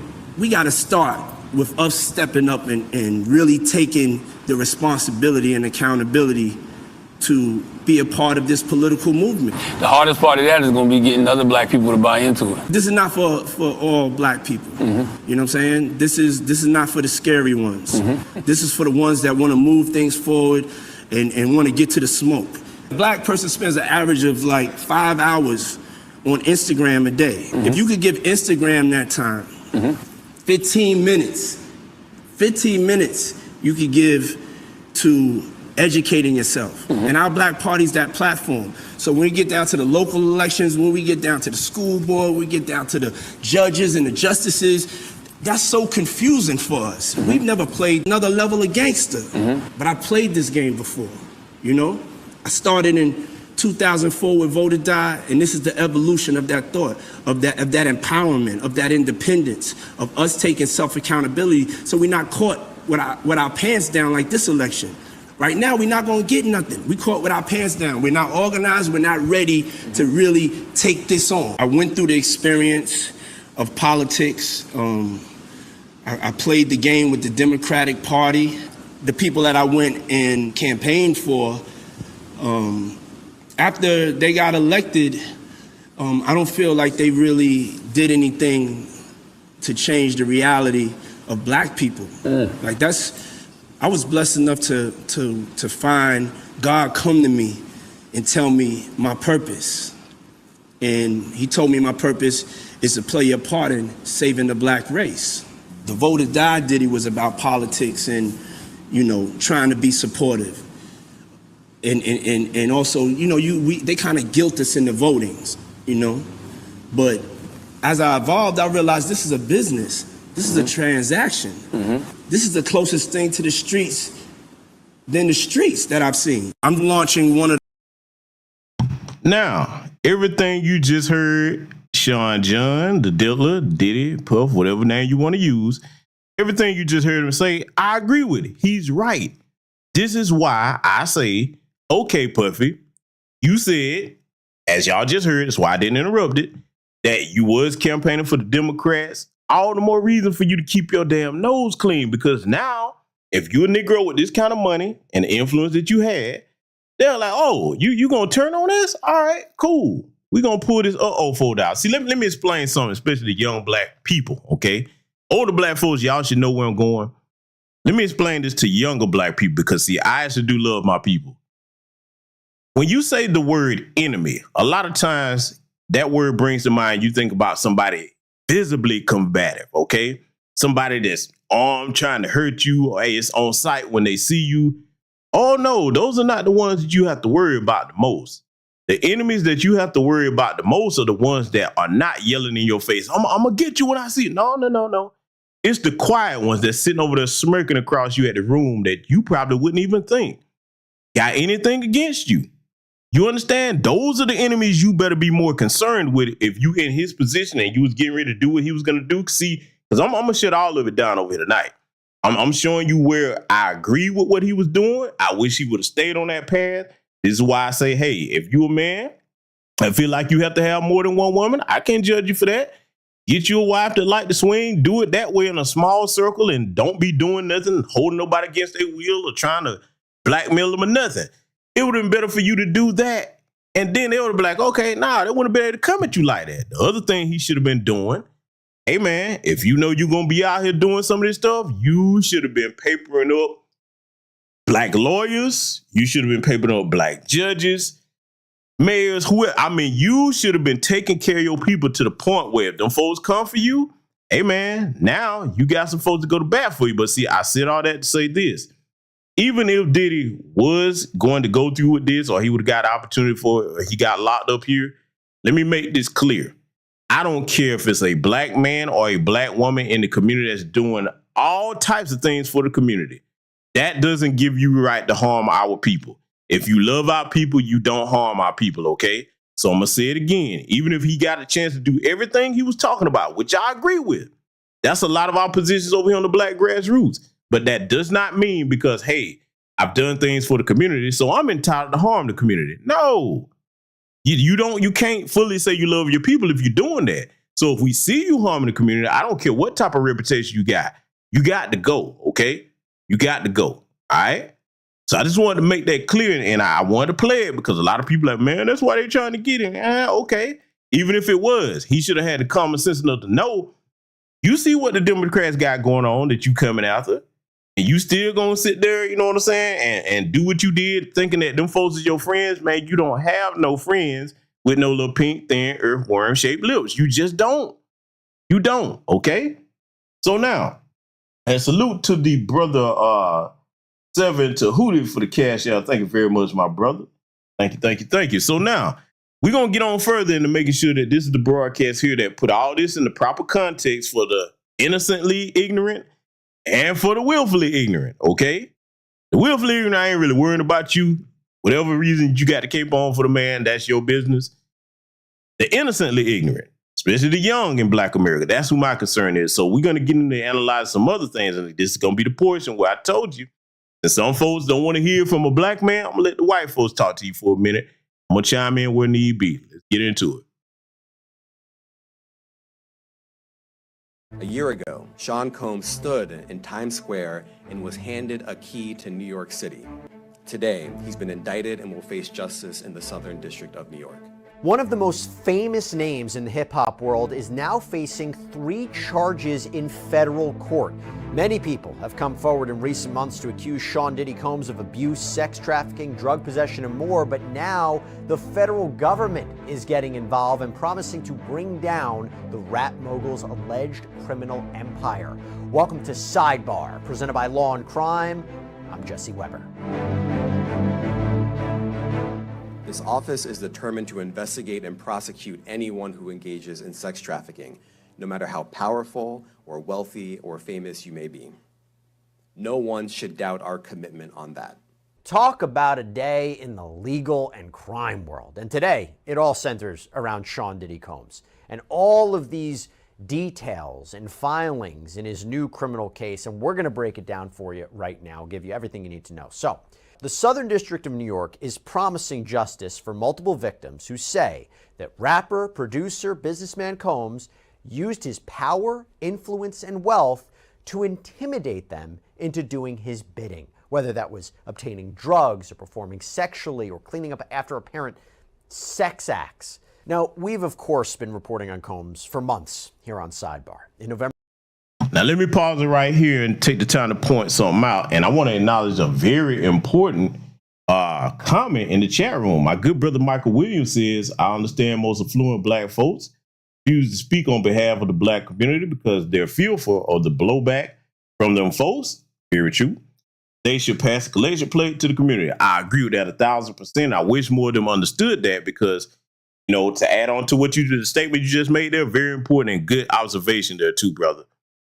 I'll give you an example of somebody that did that, just that. Somebody that said, okay, my talent as an entertainer is to sing. I may not be as politically astute as some of these other people in the community, but hey, I'm getting the bag. I can move this bag quietly to people that have things going on. I'll give you 2 examples, 2 sisters. There's many other brothers and sisters that I can name, but I'm going to give you 2 sisters because I respect both of them, okay, for the work they did. Aretha Franklin was one. Oh, she funded a lot of things in the community, okay? Quietly. She passed the bag to the people that she knew was actually doing good things for black folks. The other was the sister Shaka Khan. A lot of y'all might not know that. Shaka Khan was actually a Black Panther at one point in time, okay? So you got examples of people that fit the description of what the brother just said there. There's some people that say, hey, man, look, all right, cool. It'll be detrimental for me to get out there because they'll cut my record deal or kick me out the league or whatever. So if I'm just going to, you know, shut up and sing or shut up and dribble like they like to tell us, that don't mean I can't still help my people. Oh, I can stroke a check. Ain't nobody got to know nothing about it, okay? We need to get back to that, all right? Because I can understand being in a position where you don't want to mess up your bag. You're trying to maximize your talent. You have a right to do that and take care of your family. But there's also a way to help your community because, see, other communities do that all the time. Every other group, they celebrity class, they help their people. They really do, okay?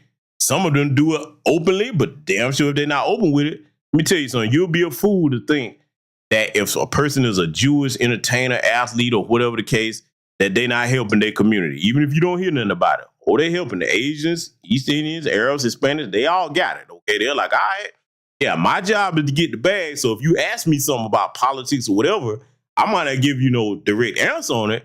So I can stay in position to get this bag and pass it to my people that's going to put all of us in a better position.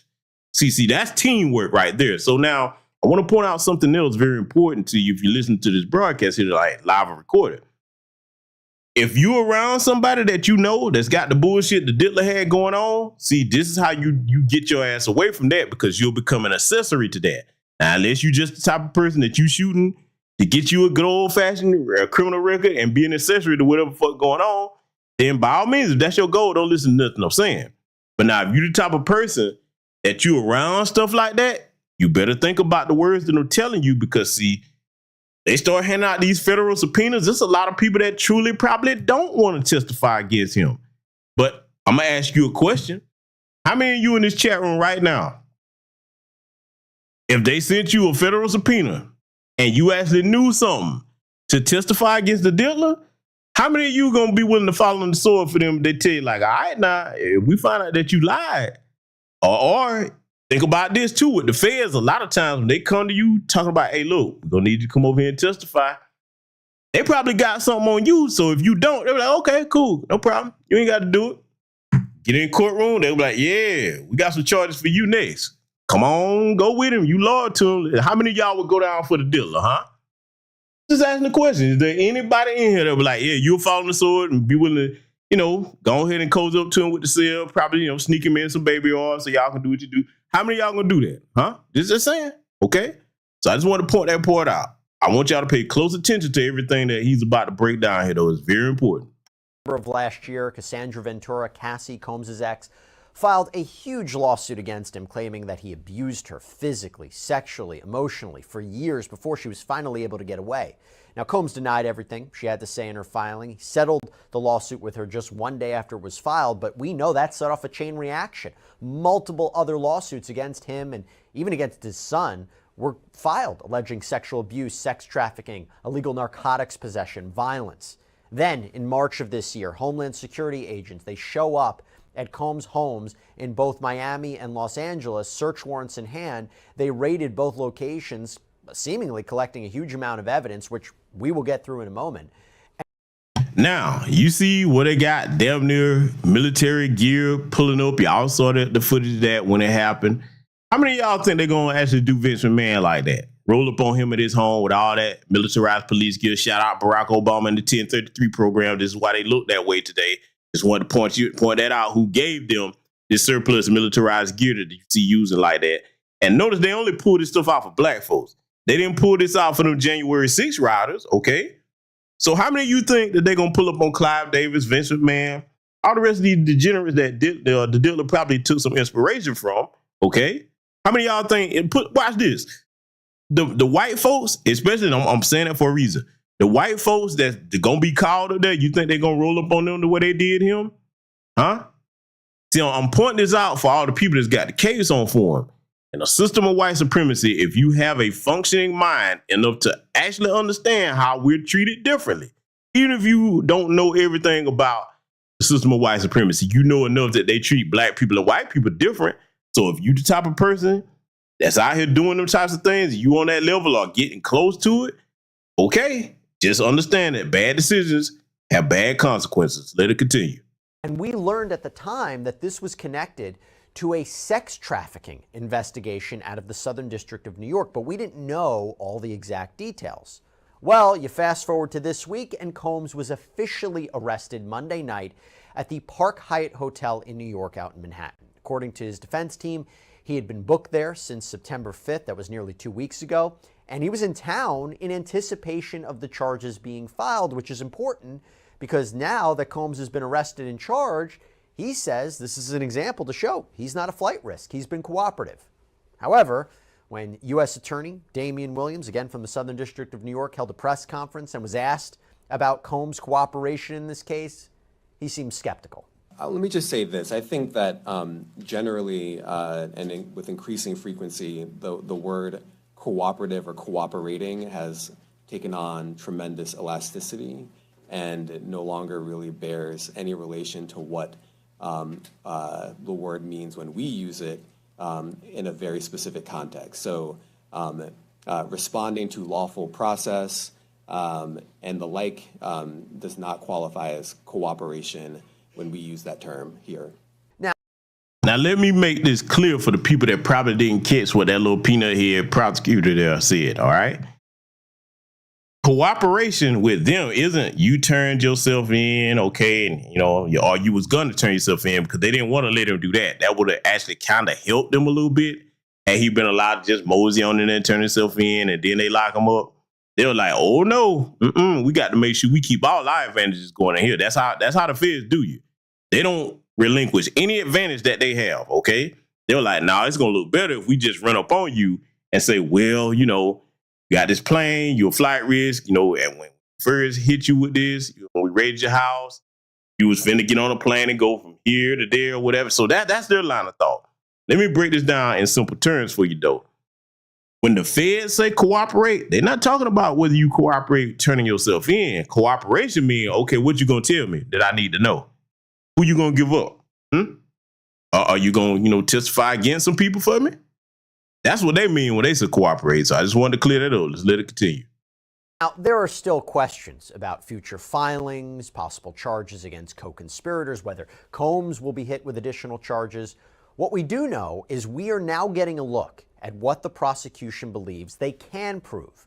And that brings me to this major indictment against Sean Combs. So, prosecutors filed documents in federal court that lay out the accusations against Combs and his associates. Although, to be clear, Combs is the only one named in this filing for now. He faces 3 charges: racketeering conspiracy, sex trafficking by force, fraud, or coercion, and transportation to engage in prostitution. Now, during a hearing on Tuesday, Combs entered a not guilty plea to every charge. And if he is convicted of all charges, Combs faces a minimum of 15 years in prison, with the possibility that the 54-year-old could spend the rest of his life behind bars. Now, let me pause this right here and briefly interject this thought, because I'm actually trying to reach the people that can be reached, okay, in case you one of these people that's got this cape on, and not so much that you caping for the Diddler, but if you participate in something you don't understand what the law is, let me remind you of something. And this is a beautiful piece of evidence or example for the black people that have any intelligence to grasp what I'm about to say. Remember what happened to Jonathan Majors? He was on tape running away from this Alabasters, man. Running away. And yet they still convicted him of a misdemeanor, and they refused to press charges against her when she was the one actually assaulting him. Remember that? So now I brought that up to say this. If that's what they'll do and you a black man running away from somebody assaulting you, then what chance in hell do you think if they actually got you on tape doing some of the stuff that they allege that Diddy did? Huh? Now you just stop and think about that for a minute. Let's let it continue. What we're talking about here. So we're going to break down each of these counts for you, as well as more on why Combs says he should be allowed out on bail while he waits trial. And let's start with the indictment. It's 14 pages, jam-packed with information. I want to hit the highlights. So first, right out of the gate, the government lays out some pretty damning accusations. Quote, for decades, Sean Combs, a.k.a. Puff Daddy, a.k.a. P. Diddy, Diddy, a.k.a. P. D, Love, they, throughout the course of this indictment, refer to him by his many monikers, the defendant abused, threatened, and coerced women and others around him to fulfill his sexual desires, protect his reputation, and conceal his conduct. To do so, Combs relied on the employees, resources, and influence of the multifaceted business empire that he led and controlled, creating a criminal enterprise whose members and associates engaged in and attempted to engage in, among other crimes, sex trafficking, forced labor, kidnapping, arson, bribery, and obstruction of justice. Which brings me now to count 1, racketeering conspiracy. So the main idea here is that there is a criminal agreement, an agreement to engage in racketeering. And racketeering is when there is a criminal enterprise, it's like organized crime, a grouping of people who break the law. They commit crimes. Now, it doesn't need to be Sean Combs Breaks the Law LLC. You don't need an official company. Just an organized group of people, organized crime. And a criminal enterprise is supposed to have a common goal. So whether it was to benefit financially, whether it was to satisfy Sean Combs' sexual desires? Was it whether it was to protect him? There has to be a common goal in mind. We saw this, we're seeing this actually, I should say, in the Young Thug trial out of Georgia. Big thing for the prosecution is they have listed a number of different crimes. They're trying to say this wasn't done in an individual capacity, but it was done to further that gang. Similar idea here. Okay. Now also, as you're going to see here, in a racketeering case, there are numerous predicate crimes. These are underlying crimes that Combs is not specifically charged with, like arson or kidnapping or forced labor, but they are crimes under the umbrella of the larger criminal enterprise. Now, I want y'all to pay attention to this part that he's about to break down here, because whether you like it or don't like it, agree with it, disagree with it, this, what he's explaining here, is what the feds are charging him with. Okay? That's the train of thought I want my people to be in. Whether you agree or disagree, this is what they're saying they're charging him with. So for people like Dr. Umar talking about the charges are vague, no, they're not. They are spelled out for everybody that can read and comprehend what they read. Whether you agree with it or not, what they're saying they're charging him with is very clear and it's very public, okay?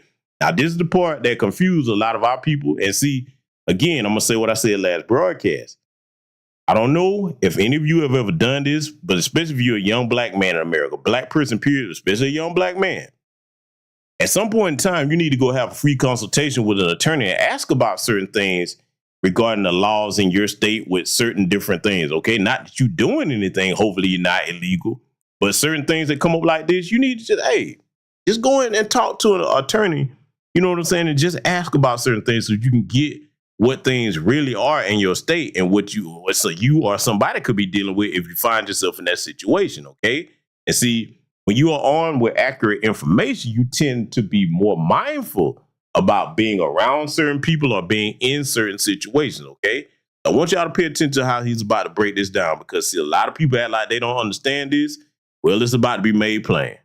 By the way, I should tell you, the racketeering allegations that we see in this indictment are very consistent with the allegations put forward by Rodney Little Rod Jones, Combs' former producer, who was one of the people that filed a sexual assault lawsuit against him and said there were violations. Let me pause the broadcast and ask a question. My good brother, Weldon Johnson X, did you just join the broadcast, my brother? I want you to answer that question for me, because before I ask that, before you, ask that question, have you been here the whole time? Because, some people might just be tuning in. The brother Weldon Johnson X. Okay, so if you've been here the whole time, did you not hear me break that down? Family, everybody that's been in here since this broadcast started, did I not explain how he's being charged with that? Did I not break that down?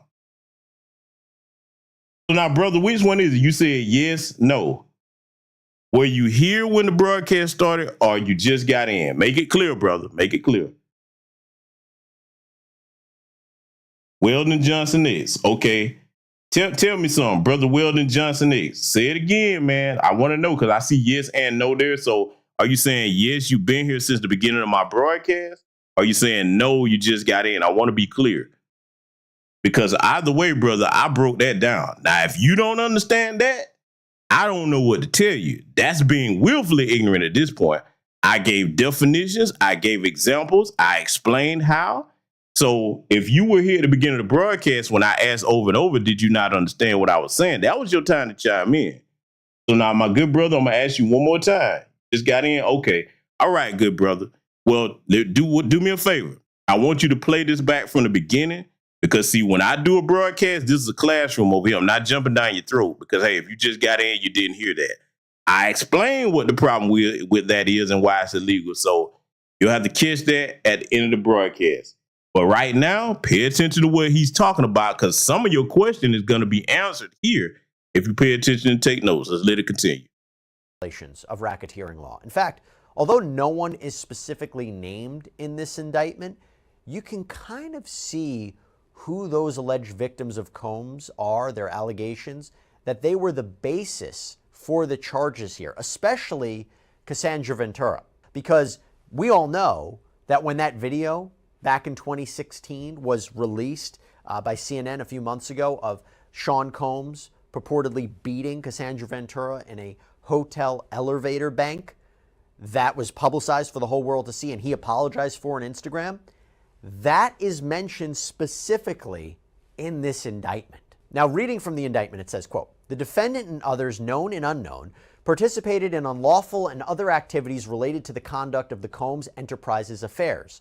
These individuals included certain Combs business employees, such as members of Combs security staff, household staff, personal assistants, and high-ranking supervisors, as well as other close associates of Combs."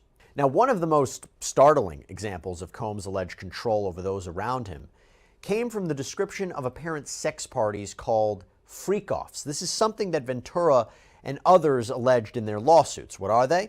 Well, the indictment says Combs and other members and associates of the Combs enterprise wielded the power and prestige of Combs' role at the Combs business to intimidate, threaten, and lure female victims into Combs' orbit, often under the pretense of a romantic relationship. Combs then used force, threats of force, and coercion to cause victims to engage in extended sex acts with male commercial sex workers that Combs referred to as, among other things, freak-offs. Freak-offs were elaborate and produced sex performances that Combs arranged, directed, I'm not going to say the next part, basically pleasured himself during, and often electronically recorded. In arranging these freak-offs, Combs, with the assistance of members and associates of the Combs enterprise, transported and caused to be transported commercial sex workers across state lines and internationally. Freak-offs occurred regularly, sometimes lasted multiple days, and often involved multiple commercial sex workers. So this is also kind of a flavor of the sex trafficking charge, which we'll get to a little bit later.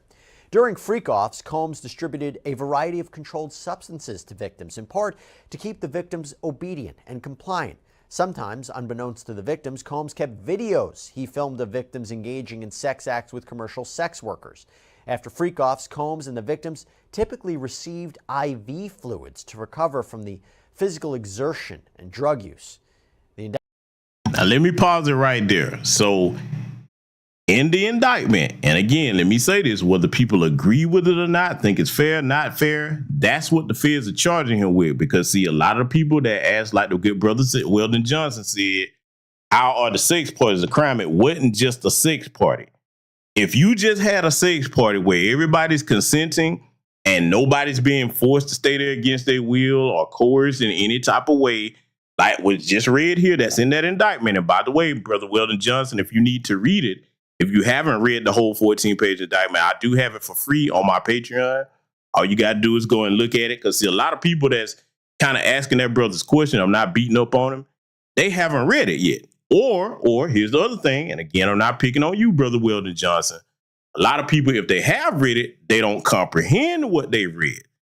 Everything that he just read that the feds are saying, if they can prove that, that is illegal. That's not just a sex party, okay? No, when you start doing that shit, nah, bro, that ain't no damn sex party. Like, oh, why are they just charging them for having sex? That is a really ignorant way for anybody that does understand that to put that. And I know it's been a lot of people out here doing that. They can do what they want on their platform. I'm more responsible than that over here, because I don't want to see my people getting locked up off of misinformation, okay? So now, that right there, I think made it very, very, very clear. And the brother, I think Reese Abdul said arson. Glad you asked that question right there with the one-word question. That right there is related to when they're alleging that he blew up Kid Cudi's car. Okay, Kid Cudi came out and confirmed that. So don't be surprised they have him testifying the thing go to trial if Diddy survived that long. So that's why they put that in there. And see, pay attention to what this guy right here said. If you read the document for yourself, like I have, Cassie's name isn't mentioned in there, but they did mention specific date and time and what happened on that videotape. Okay, it's in there. So I say again, I get it. Today, reading isn't a popular thing, but I encourage y'all to adopt that habit if it's not one of your favorite things to do, at least when it pertains to the law. So that way you're not running around here thinking that some of this stuff that he did, oh, they just coming in because he freaky. No. That's a cool story, but that's not what the feds are alleging. And he better hope that they got over 250 cameras from his house. Reason again, I'll see if anybody's coming in. The reason why he's not free after posting $50 million bond, they looked at them tapes and they got him, the chances are they got him on tape doing some of the stuff alleged in these charging documents. That's why they're saying he's a danger to the community. Whether you agree or disagree, this is what the feds are alleging. Let it continue. The indictment then provides more details about what Combs expected his employees to do before, during, and after these sessions. Now, Combs did not do this all on his own. As I mentioned, Combs has been charged with RICO conspiracy. He used his business and employees of that business and other close associates to get his way. Those individuals allegedly included high-ranking supervisors in the business, personal assistants, security staff, and household staff. The indictment alleges that those individuals facilitated the freak-offs. They booked the hotel rooms and stocked them with the supplies, including drugs, baby oil, personal lubricant, extra linens, and lighting. Now, this is the part where I got on this little peanut head prosecutor before. Having baby oil, lubricants, and then all the other stuff he mentioned, that's not illegal. But again, we're aware that they did that to sensationalize it because he's black. Because, see, you don't really hear them talking about all the other stuff that Vince McMahon did. Now, I seen what came out with him defecating on people's heads. Now, you got to be twice foolish to be one to sit there and let somebody shit on your head. But nonetheless, we see the difference in the media treatment regarding that. Because notice, they ain't really talking a whole lot about Vince other than this documentary that just came out on Netflix. And I encourage y'all to watch that. Because if for nothing more than to understand how these wealthy degenerates think, okay? But again, situation here with the Diddler is a lot more serious than just him being freaky and having sex. Let's let it continue. When the hotel rooms got damaged, they helped clean it up. They arranged for victims and commercial sex workers to travel for the freak-offs, and they delivered large quantities of cash to Combs to pay for the commercial sex workers.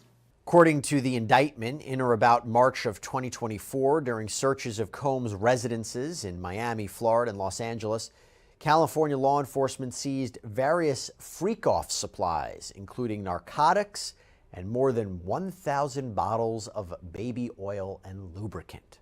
Wow, you talk about physical evidence here to prove these claims. Now, federal prosecutors allege that Combs used the threat of violence as well as actual assaults to keep his alleged victims in line.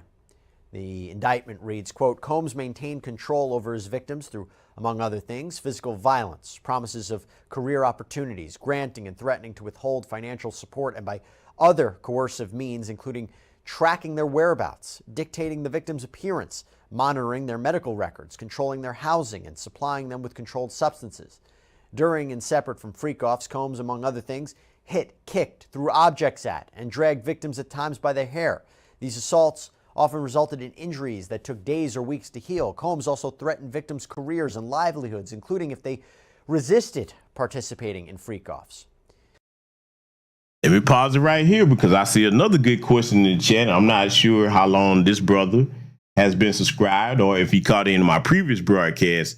My good brother Reese Abdul, I have a whole playlist on this Diddler situation, but I'll take the time to answer your question. Everybody else over here is familiar with this term that I've given y'all. It's called an uh-oh folder, okay? This is the reason why they sat on the video for so long, because with every Negro that's in entertainment, sports, whatever, once you get to a certain level and you start engaging, keyword engaging in some of this stuff that you see them folks doing, thinking that you in the little circle now, oh, they got the uh-oh folder on you. Now, basically what that is, hey, they got a tape, they got audio, they probably got a combination of both with witnesses willing to say, yep, oh, so you're not going to do what I told you to do? Oh, so you getting a little too big for your britches? Okay, cool, no problem. You don't have to do it. And when you get up the next morning, now your face all over the news and the folks coming to your door. That's why they sat on the tape for so long. And again, I'm glad you asked that question, because our people need to be smart enough to understand when they get to certain levels, yes, they're going to have an uh-oh folder on you, okay? That's the reason why so many of these people are scared to death, scrambling left and right, trying to act like they ain't got nothing to do with him. Ain't nobody defending him. And see, let me say something else about that, why nobody's defending him. Let me tell you something, man. When you get to certain levels, there's an old saying, some of y'all might have heard this. You better feed your wolves, man. You can't be the only one balling and flashing. Everybody got cash. You ain't taking care of everybody else around you. I'll give you another example of that, although on a more extreme level. I take it back to, again, when the United States was looking for Osama bin Laden, okay? It was running around all over the place offering cash rewards, and he was right in Islamabad, Pakistan. And the Pakistanis were like, they're like, hey, man, fuck you and your reward. He helped our community. He gave us jobs, built infrastructure over here. Some people on a more personal level, like, hey, he probably paid for one of my family members' operations. So see, Osama, what is some people he's a terrorist, some people he's a freedom fighter. Osama had sense enough to say, okay, I'm going to launch this jihad, but let me get some people from my community, or my same faith rather, on my side. So understand that when you get to certain levels, you can't just be the only one at the top, man. Because when something like this happens, you'll see what happened with the Diddler. Nobody coming to your defense. So I hope that made sense. Let's let it continue. So a majority of that indictment covers that first count, racketeering conspiracy. Now I want to talk quickly about the other 2 counts that he faces. So count 2 is a charge of sex trafficking of a victim by using force or coercion or fraud to have that person engage in commercial sex acts that are either for money or something of value is promised or given. And there were allegations that Combs had made promises of opportunities and so forth to get what he wanted. And he's also charged with... Again, that right there, what he just explained, that goes into coercion. Okay, so I'm bringing back the definition that I broke down at the beginning of the broadcast. What he just explained would also be looked at as coercion by the feds. It's in that charging document. Let it continue. Count 3, which is related to the transportation of people for purposes of prostitution. Now, quick side note about this. This is a comprehensive indictment, but it doesn't have a lot of details about what evidence prosecutors have to prove all of this. It also doesn't include every allegation that has been asserted against Combs in numerous civil complaints. For instance, there is nothing regarding minors. There's been a lot of allegations that there were minors at these Combs parties, which we had heard before in these other allegations and these other complaints. Nothing about minors here. Now, Damian Williams, the U.S. Attorney for the Southern District of New York, said that it's possible more charges could be on the way. He wouldn't confirm it one way or another, said nothing's off the table, so we don't know.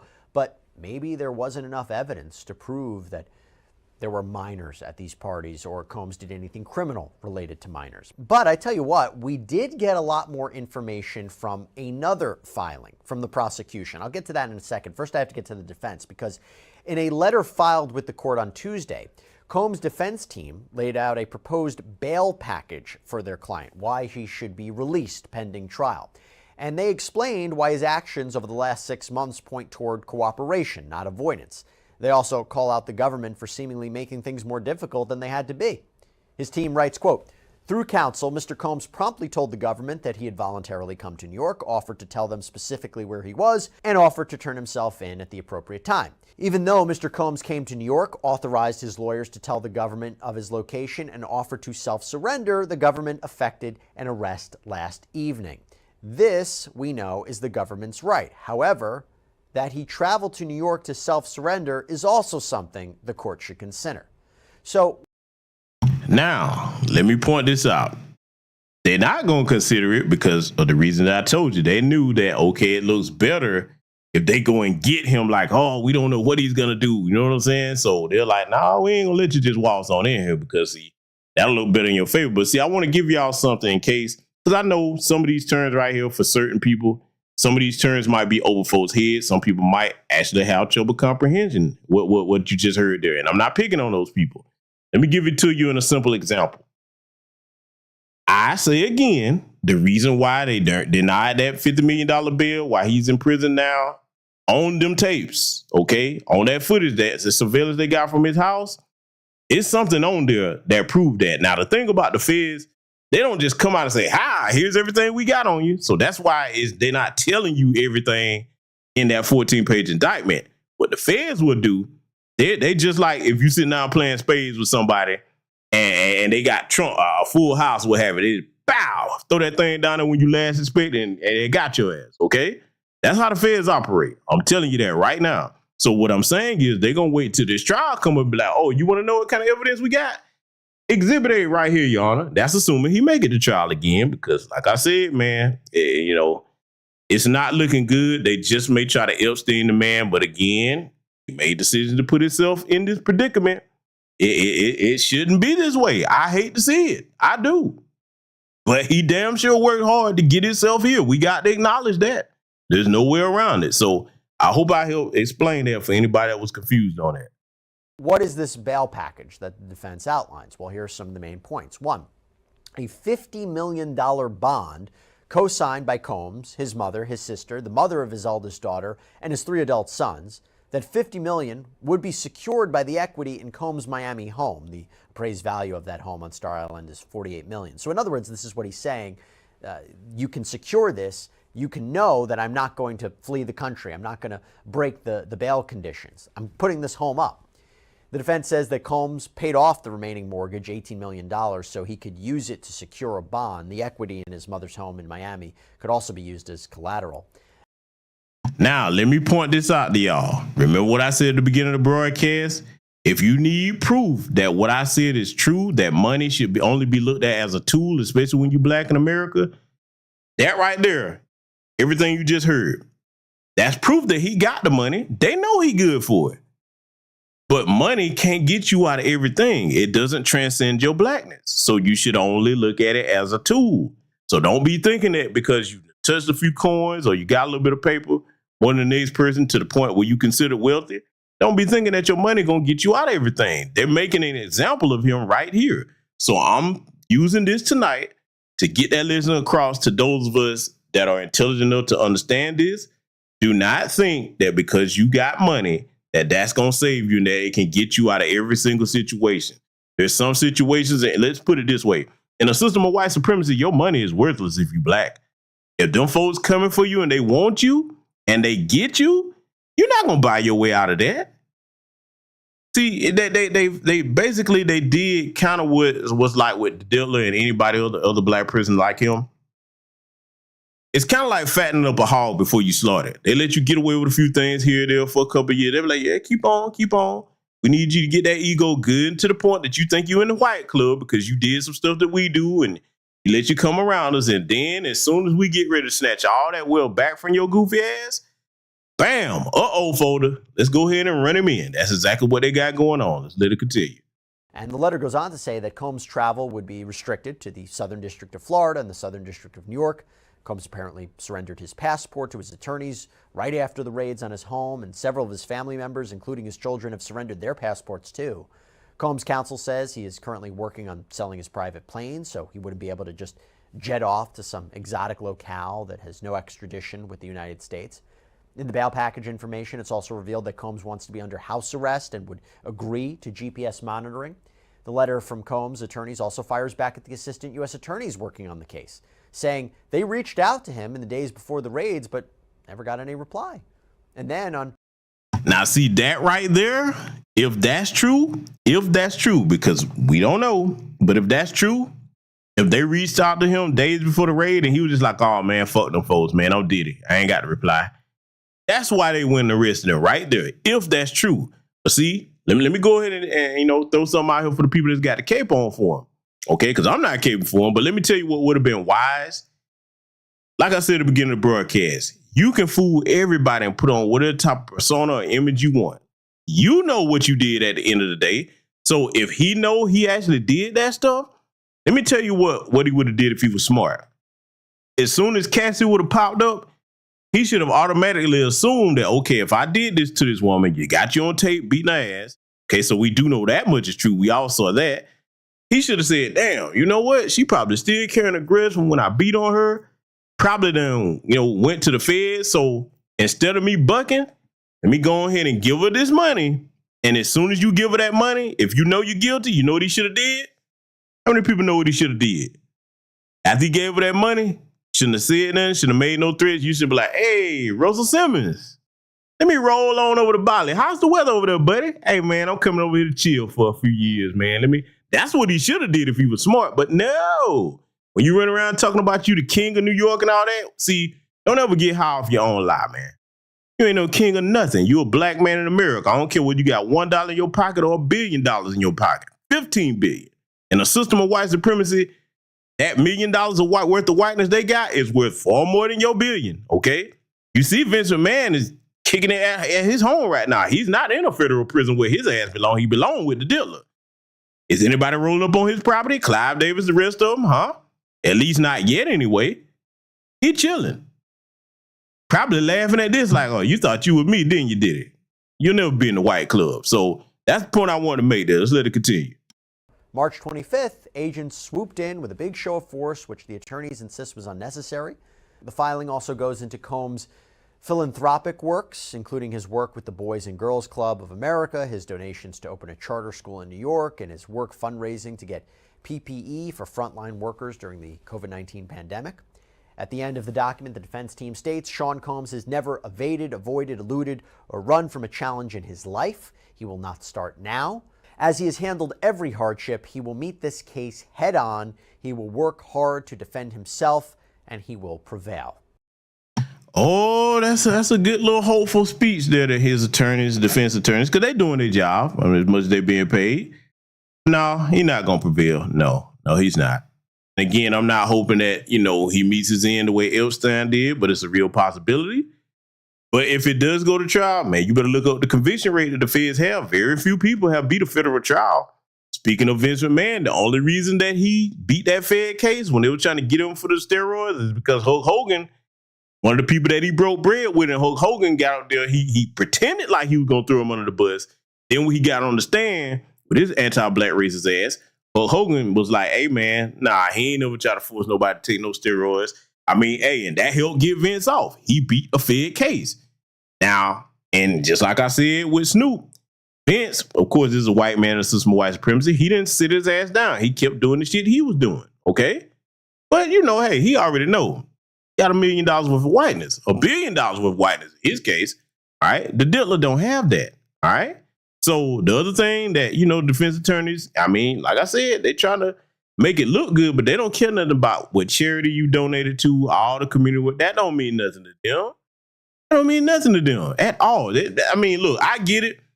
They exercise and exhaust all options, but no, in reality, like I said, you go look at that conviction rate. Nah, ain't gonna be no he gonna prevail.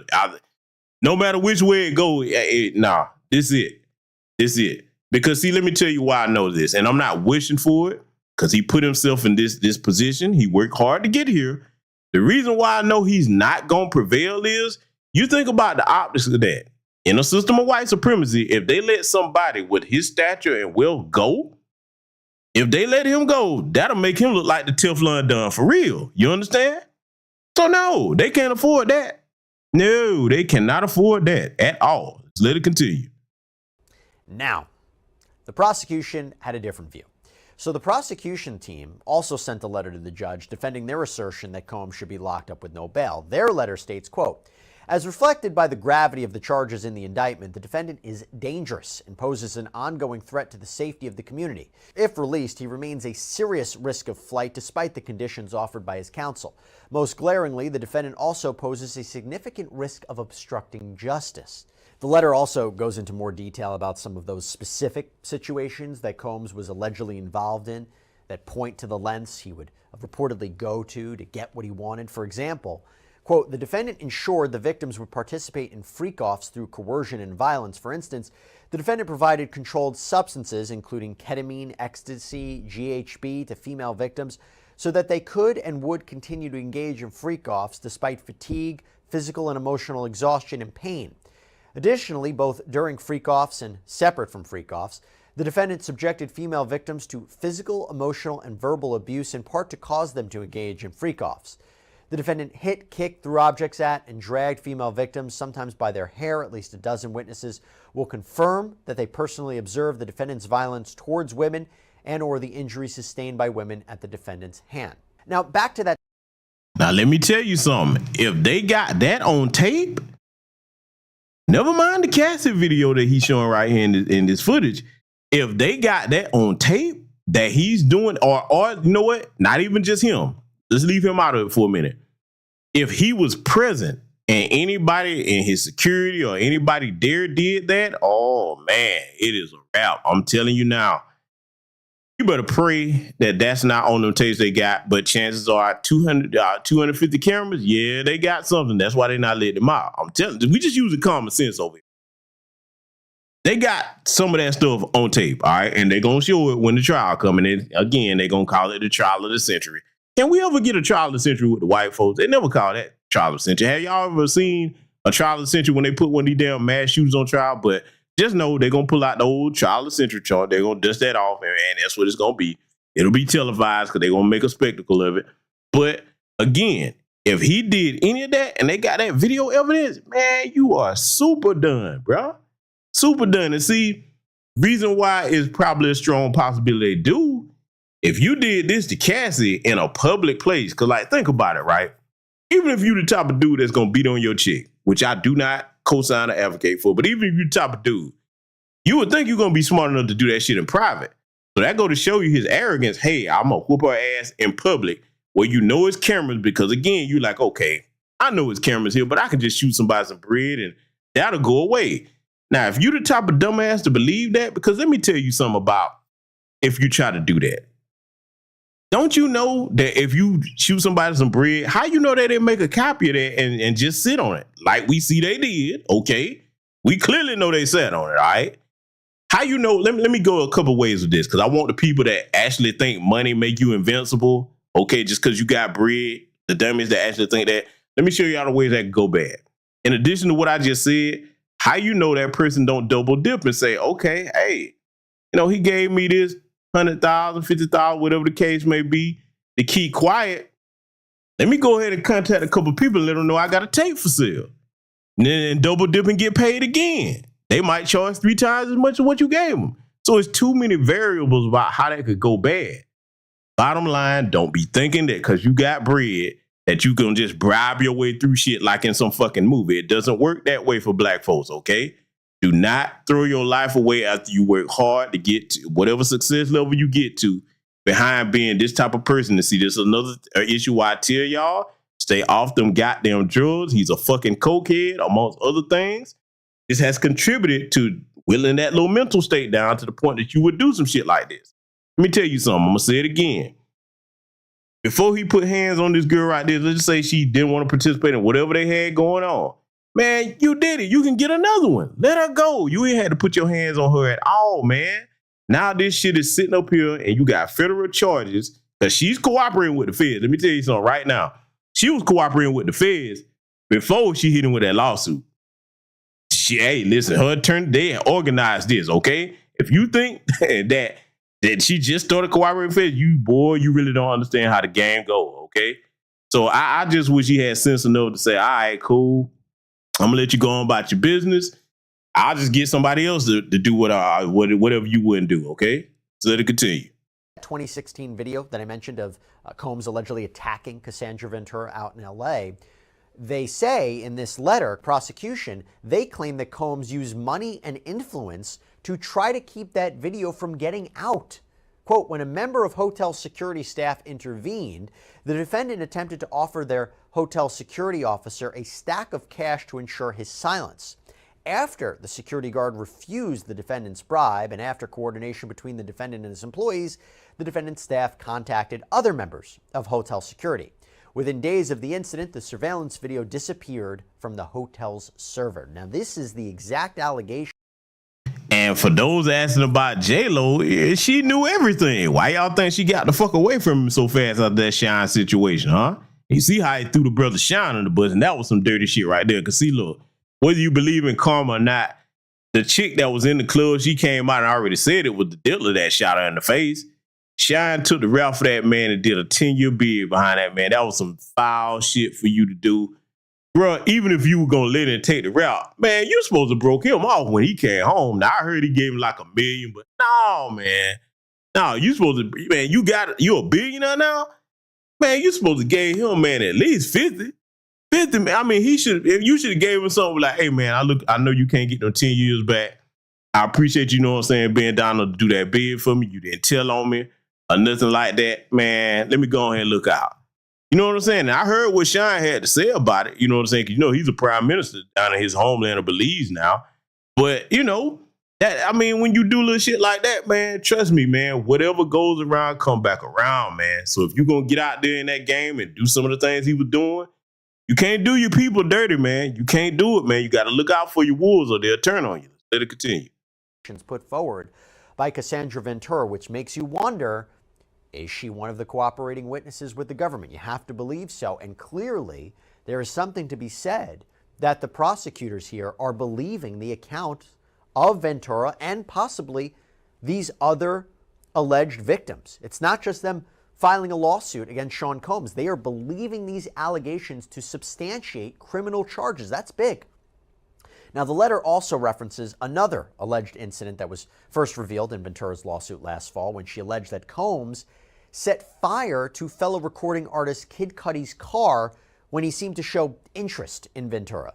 According to the filing, quote, in the early morning hours of December 22nd, 2011, the defendant and a co-conspirator kidnapped an individual at gunpoint to facilitate breaking into and entering the residence of individual 1. Multiple witnesses would testify at trial to the events surrounding the kidnapping and break-in, the latter of which is corroborated by police reports and other records. Approximately 2 weeks later, the defendant's co-conspirator set fire to individual 1's vehicle by slicing open the car's convertible top and dropping a Molotov cocktail inside the interior. Police and fire department reports extensively document the arson and conclude that the fire was intentionally set. Multiple witnesses. Now, individual 1 that he's talking about here, that's Kid Cudi. They didn't put his name in there, but that's him because they're describing that particular incident. Let me take the time to say something else, and I've been saying this for years. When you finally get to a position in life, men and women in our community, where you start touching a little paper, your number one thing that it would be wise for you to invest in above your regular necessities would be surveillance and security. Because see, if I was Kid Cudi, whoever would have rolled up in my driveway to do that to my vehicle, or I would have sent your ass to meet Jesus. I would have took that personal, you coming to my home to threaten me where I lay my head. Oh, no. I would have saw you before you even got anywhere near my driveway. You understand? See, that's another thing a lot of these celebrities don't do, believe it or not. They get so enamored in trying to buy these little Negro trinkets from these, white-owned companies. All right, that's a whole nother conversation for another day. That they don't think, okay, hey, man, I need to upgrade my security. See, let me tell you something. You should always invest in making your home a safe place. Okay, no matter what you have to do. All right. And see, as far as dealing with Cassie, if I was Kid Cudi, I'd be like, hey, ain't you still kicking it with old boy? No, don't come over here now because shit, you wasn't dealing with me before. And see, I'm going to tell you another reason. I already told y'all, I don't think she's completely innocent in all of these. I already did broadcast on that. Need to know where I stand on that. It's a playlist on my channel. I've already broken it down. But see, if I was Cudi, I would have told her, like, nah, man, to see how you got with old boy. You dumped the dude that you was with, which is why I say she's not innocent. She put herself in that situation trying to leapfrog to a nigga that she was saw that had all that bread. Oh, he's interested in me. So you cheated on your dude. You didn't even break up with her first. You cheated on with a dude, and now look at the hell she went through behind that. I would have told her, like, nah, man, I don't trust no bras like you. Get your ass right on back over there to her. You can't come to my crib. Don't ever come back over here. But see, you gonna fuck around, boy, and you gonna get somebody sent to the upper room playing around with me. Buy that, man, that kind of bread, man. No, bro. Kid Cudi a better man than me, boy, because I'll be like, oh, no, bro. I got to have you for that. I got to have you. You can't come to my crib threatening me, man. Now that I feel unsafe and you came to my home, well, I can't wait for you to come back. I got to have you. Understand? See, man, I'm built different, man. But anyway, let's let it continue. Would also testify to the defendant bragging about his role in destroying individual 1's car. So again, prosecutors really taking Cassandra Ventura's allegations as true. And again, while he's not specifically charged with arson, that is a part of the racketeering charge. Goes on, the prosecution, they raised concerns about Combs' access to weapons as well, especially firearms. The letter includes photographs of weapons found in Combs' homes. Again, this is all the reason why they believe he should be denied bail. In March, I want y'all to pay attention to what he's about to say here next, because see, there's something else that I've seen going around there that people seem to be confused by. It is not illegal to own firearms. And then again, you check what the particular laws are in your state about what you can and can't own.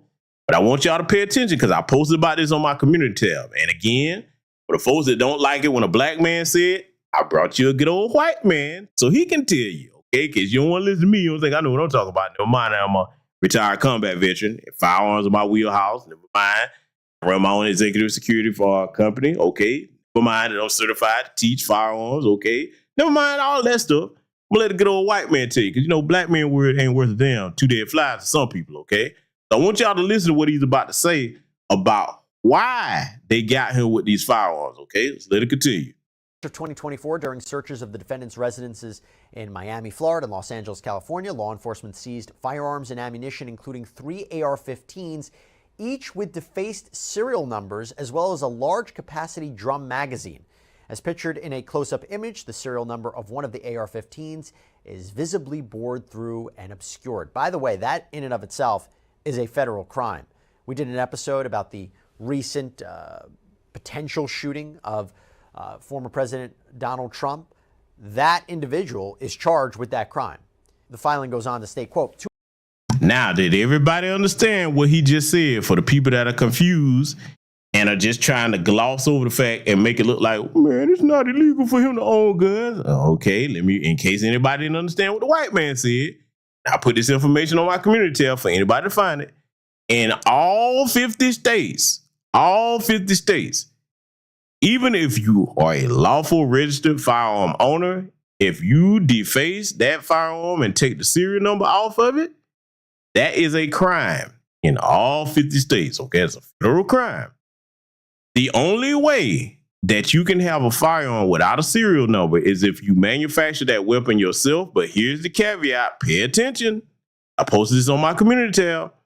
The only way that you can have that firearm, if you made it yourself, manufactured yourself without a serial number, is if you do not intend to sell it. You understand? The minute that you start trying to sell firearms with no serial number, federal charge on your ass, okay? I'm just letting you know, okay? So you don't have to listen to me. That's what the law is. Let's let it continue. 2 of the 3 defaced AR-15s were found in the defendant's Miami bedroom closet, stored broken down in parts, along with magazines that were loaded with ammunition.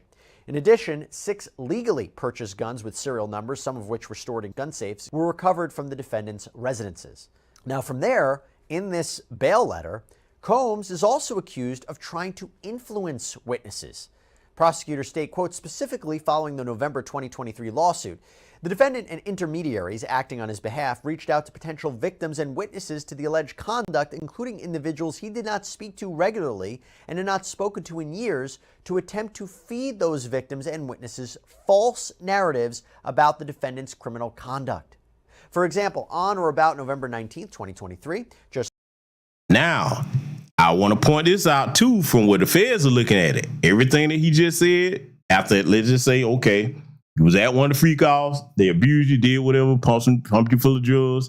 They call you after trying to get you not to say nothing about it or tell you what happened and get you to go along with this narrative. That too is coercion, okay? So I'm giving you the accurate facts from where they're going to be charging it, not what somebody else feel or believe, okay? If you do that, that too falls under coercion, okay? Let it continue.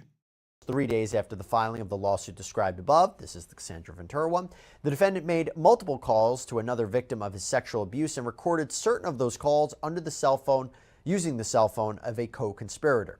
During the calls, the defendant repeatedly asked for the victim's support and friendship and attempted to convince the victim that she had willingly engaged in acts constituting sexual abuse.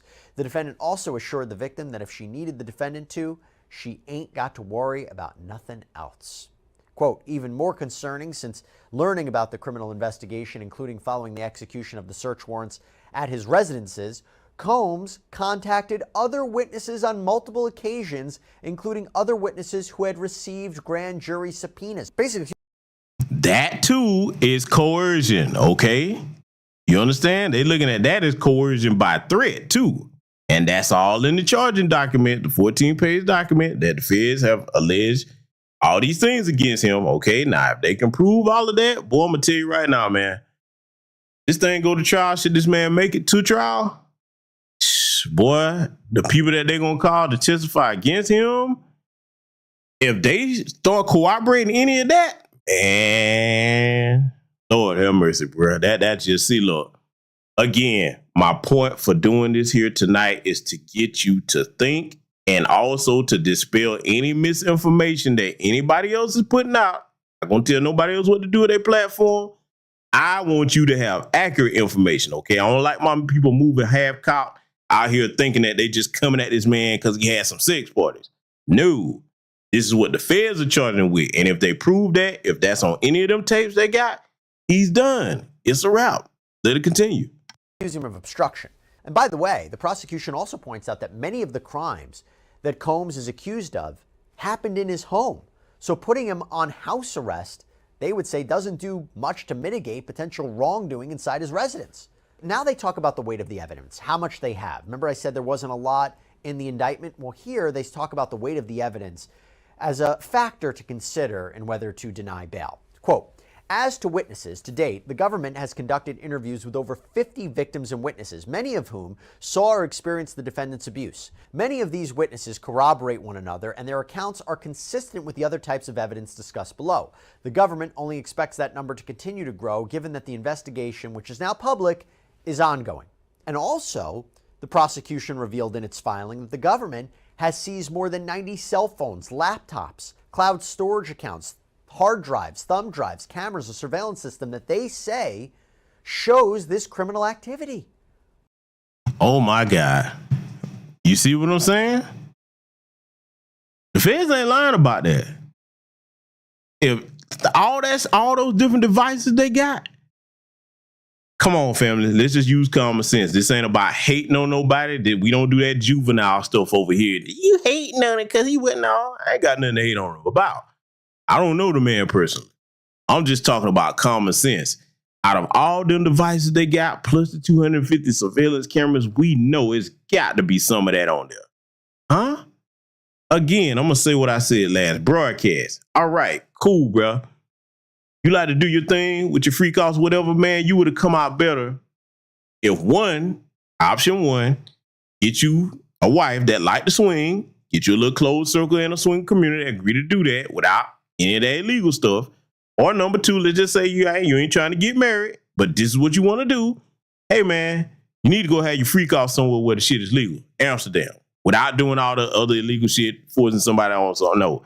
Take your ass to one of these countries where it's legal for you to do that. You got the money. You got private jets. Come on, man. You see what I'm saying? So, I'm trying to make sure that I point out all the things that he could have done and should have done that would have kept him out of this bullshit.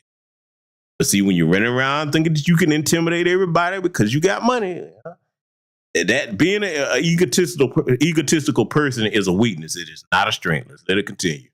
So based on that, we can assume that the evidence the Southern District of New York has against Combs is likely vast. Quote, the evidence also consists of physical evidence, which was seized pursuant to search warrants executed at the defendant's residences in Los Angeles and Miami, as well as on his person and the persons of certain co-conspirators. In addition to the firearms and electronics discussed above, the physical evidence also includes other evidence of freak-offs, including over 1,000 bottles of baby oil and personal lubricant. Pretty disgusting. Now, we've gone over the 14-page indictment filed against Combs in the Southern District of New York, plus letters regarding bail sent to the judge by both the prosecution and the defense. You can check out the sidebar episode that we did there. We kind of did a deep dive. You can check it out on the Long Crime Network YouTube page. But right now, what we want to talk about is something. And to answer your question, good brother Weldon Johnson X, I think they did show up at his crib around that particular time, if I'm not mistaken. But yeah, man, all of this right here is not looking good. And see, I want to say it yet again.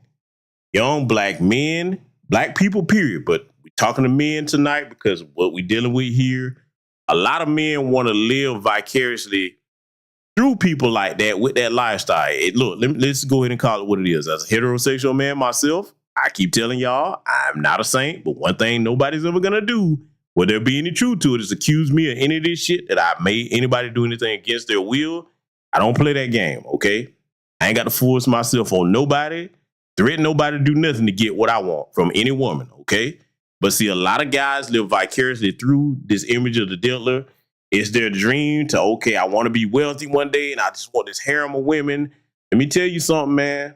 Better listen when I tell you, even if marriage is not for you, dude, today, in today's climate, with all these chicks out here with their broke ass looking for the bag, if you are a wealthy man and you got hordes of women around you and you don't have you know, you don't really know them like that. The more of them you have around you, man, and then on top of having all of them around you, especially they grimy chicks like Young Miami and the rest of them, if you got a bunch of dudes that you know is up to grimy shit, especially kicking at your crib, look at the situation I covered about DJ Academic, still up on this channel. Family, you taking a big risk. You risking throwing away everything you worked so hard to get you to that point. Is it really worth it? So what I'm saying here tonight, pay attention to these laws, pay attention to this case. And if you are that type of individual, man, even if you're not a multimillionaire, do not take penitentiary chances out here today. You better understand that these heifers out here are more scandalous than ever. All right, you just may meet the one that you might didn't do none of that shit, but she'll like, no, if I can try to get a bag out of this, hey, let me go ahead and hit you with these charges. So even if you beat the charges, being that you're a black man in America, I can ruin your reputation forever. Now the Diddler situation, this is not that. He's guilty of some of this stuff, okay? And they gonna prove it. He's innocent till proven guilty, but all that stuff, all them tapes, y'all really think it ain't nothing on there? The reason why they ain't giving him that bond for $50 million? Come on now, if you believe that, I got a bridge in Brooklyn and one in San Francisco. I say at a discount rate. Let's let it continue. Something else. So the documents, what they do is they give us a better idea of what Homeland Security agents found inside of Combs' homes in Los Angeles and Miami when they were raided back in March, as well as other evidence that they have collected during the course of this investigation. The Southern District of New York is well known for being one of the top courts in the country. According to statistics from the United States Sentencing Commission in fiscal year 2023, the SDNY had more than 1,000 cases, and of those cases, 94% of the defendants ended up taking a plea, while only 6% chose to take their case to trial. And the court's conviction rate is reported to be 95%. So in other words, if the Southern District of New York prosecutors file charges against you, it's safe to assume they've done their homework and think that they have a really solid case. So the U.S. attorney here was asked during a news conference on Tuesday why the charges against Combs were brought in New York instead of Florida or California. Well, I'm biased. I'm the U.S. Attorney in the Southern District of New York. I think that we have an outstanding track record of bringing some of the most impactful, sprawling, complex, difficult sex trafficking, human trafficking, labor trafficking, you name it. The Southern District of New York can do it, and so we're very proud of that. And so the scope and complexity of this investigation isn't something that we ran from, it's something that we embrace, and we will continue to do that. Okay, I want to talk about some of the strongest pieces of evidence right now against Sean Combs, the rapper producer. And to do that, I want to bring in two special guests. I'm joined by Colin Schmidt, retired FBI agent, CEO of Kronos Investigations, and Robin Nunn, trial attorney and federal litigator. It's great to have you both here. So first, now, family, I want you to pay attention to what this former federal agent is about to tell you about this situation, okay? This is very important for the people that act like they don't understand things, they're not confused. Refer them to this broadcast we doing here tonight. I'm laying it out where even a 5-year-old can understand everything I broke down here tonight. Let it continue. Colin, what is your reaction to Combs' arrest and Combs' indictment? Well, I think I was on one of your shows at the very outset of this when the search warrant occurred, and I was asked, okay, why didn't they arrest him and indict him right on the spot? And my statement then was they're putting their case together because he's such a public figure and he has so many resources. They want to make sure they get it right.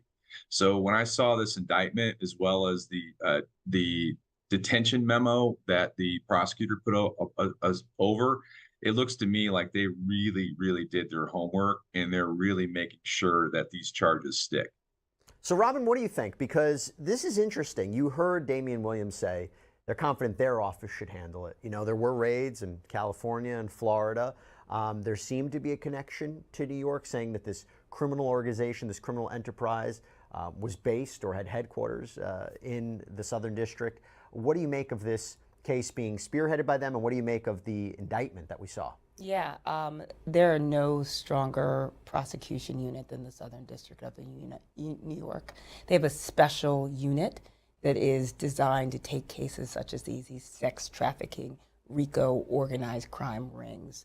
So I think Damian. Yes, that special unit is to get the niggers if they even think about doing it. So that's the special unit, all right, because look, it take hell and high water to go get the white guys. We understand that. So my point is, if you black, just know they got a special unit for you. She ain't gonna say that, but we all know that. Let's let it continue. And brother, William Arena, I'll have to check out that thing about the Eric Adams situation. You know, not covering him tonight, but I'll definitely look into that. Because look, we already said it for that situation there briefly. Eric Adams and the rest of the bootlegs, man, when white supremacy is done with his tools, they always break them.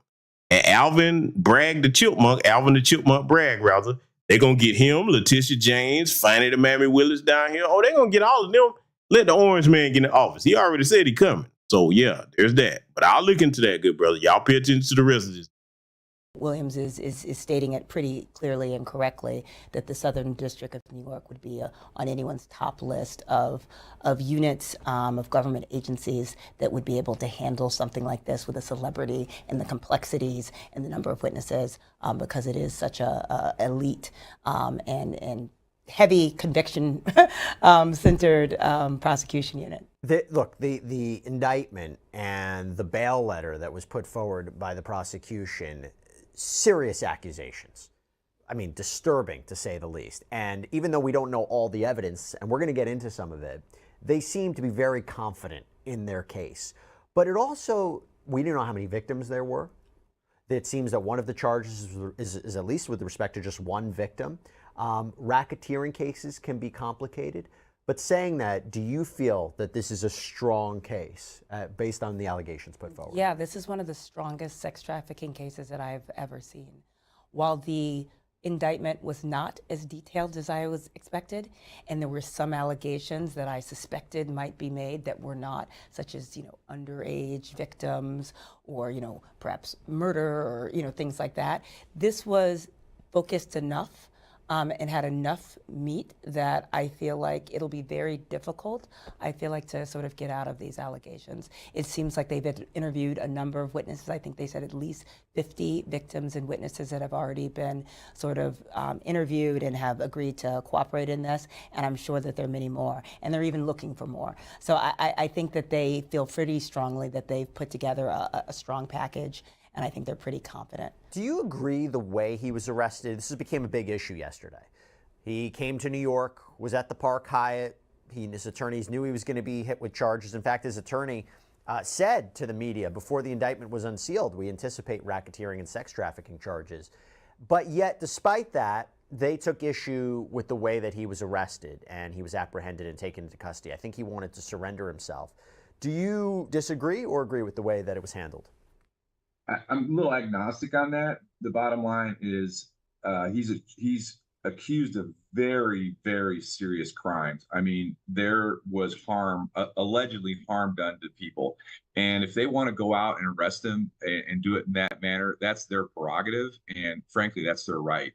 So for them to say, well, he was going to turn himself, he was going to do this, we don't know what he's going to do, because right after or near the time of when this first search warrant was done at his place in LA, apparently he got on a plane and flew down to Florida. So he's already shown a propensity to move when there's pressure.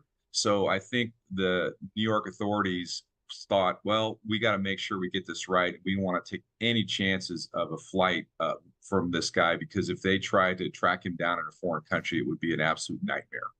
By the way, I was talking.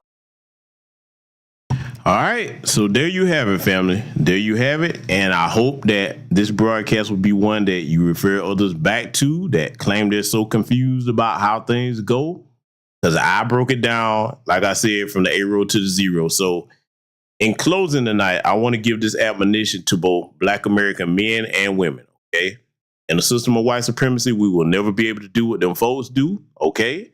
No matter how much you feel about it, if you have that little bit of common sense, you got to understand that means you do not take penitentiary chances thinking that you hanging with them folks, thinking that you in their in crowd and amongst them people to the point that you can do what they do. That's a fool's errand if you try that.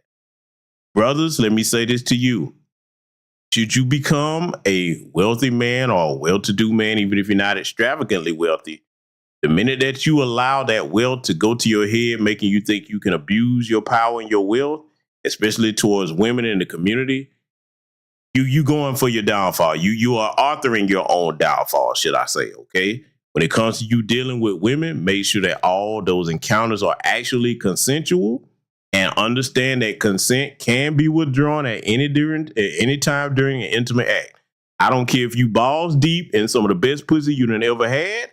If that woman say, hey, I don't want to do this no more, you better pull out and make sure that she good and just let that be. Okay? Because if not, if you keep going in that direction, then you've committed a crime. You're going to be facing rape charges. And your life is going to be ruined. All right? To you sisters, let me give you this admonition. And again, you can see my Diddler playlist for what I'm about to tell you. If you the type of chick out here that's get to the bag, and you willing to be around any of these dudes just because they wealthy and you see certain things that's going on, you better understand some of them, like the Vince McMahon and the Diddlers, they'll let you come around. They'll give you a couple of trinkets, just like a drug dealer giving you that first dose for free. And then once they get you hooked, they'll be like, okay, now it's time to start abusing you because, hey, I know how much you want this money, so you're not going nowhere. Right now, believe it or not, there's some women dumb enough to be in situations with a dealer and let people go upside their head all because of his status and his money. You got a choice to make. Do you want to be one of the women or don't you? Okay. So in closing, think, brothers and sisters, before you act. The Diddler worked hard to put himself in this situation.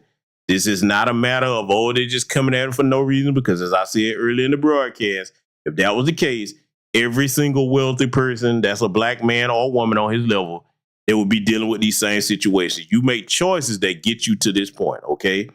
Big difference between a mistake and a bad decision. Mistake, unforeseen occurrence. Bad decision requires a series of thoughts that lead you to make choices. We all that are in our right frame of mind can make choices to do things or not to do things. If them folks come at you, let it be because you know you're innocent and you fight the good fight that way.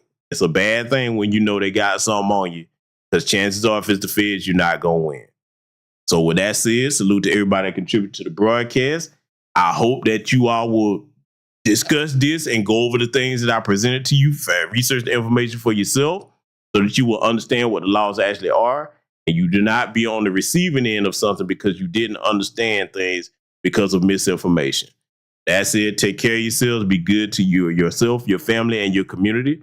Black first, and I will see you all in future content.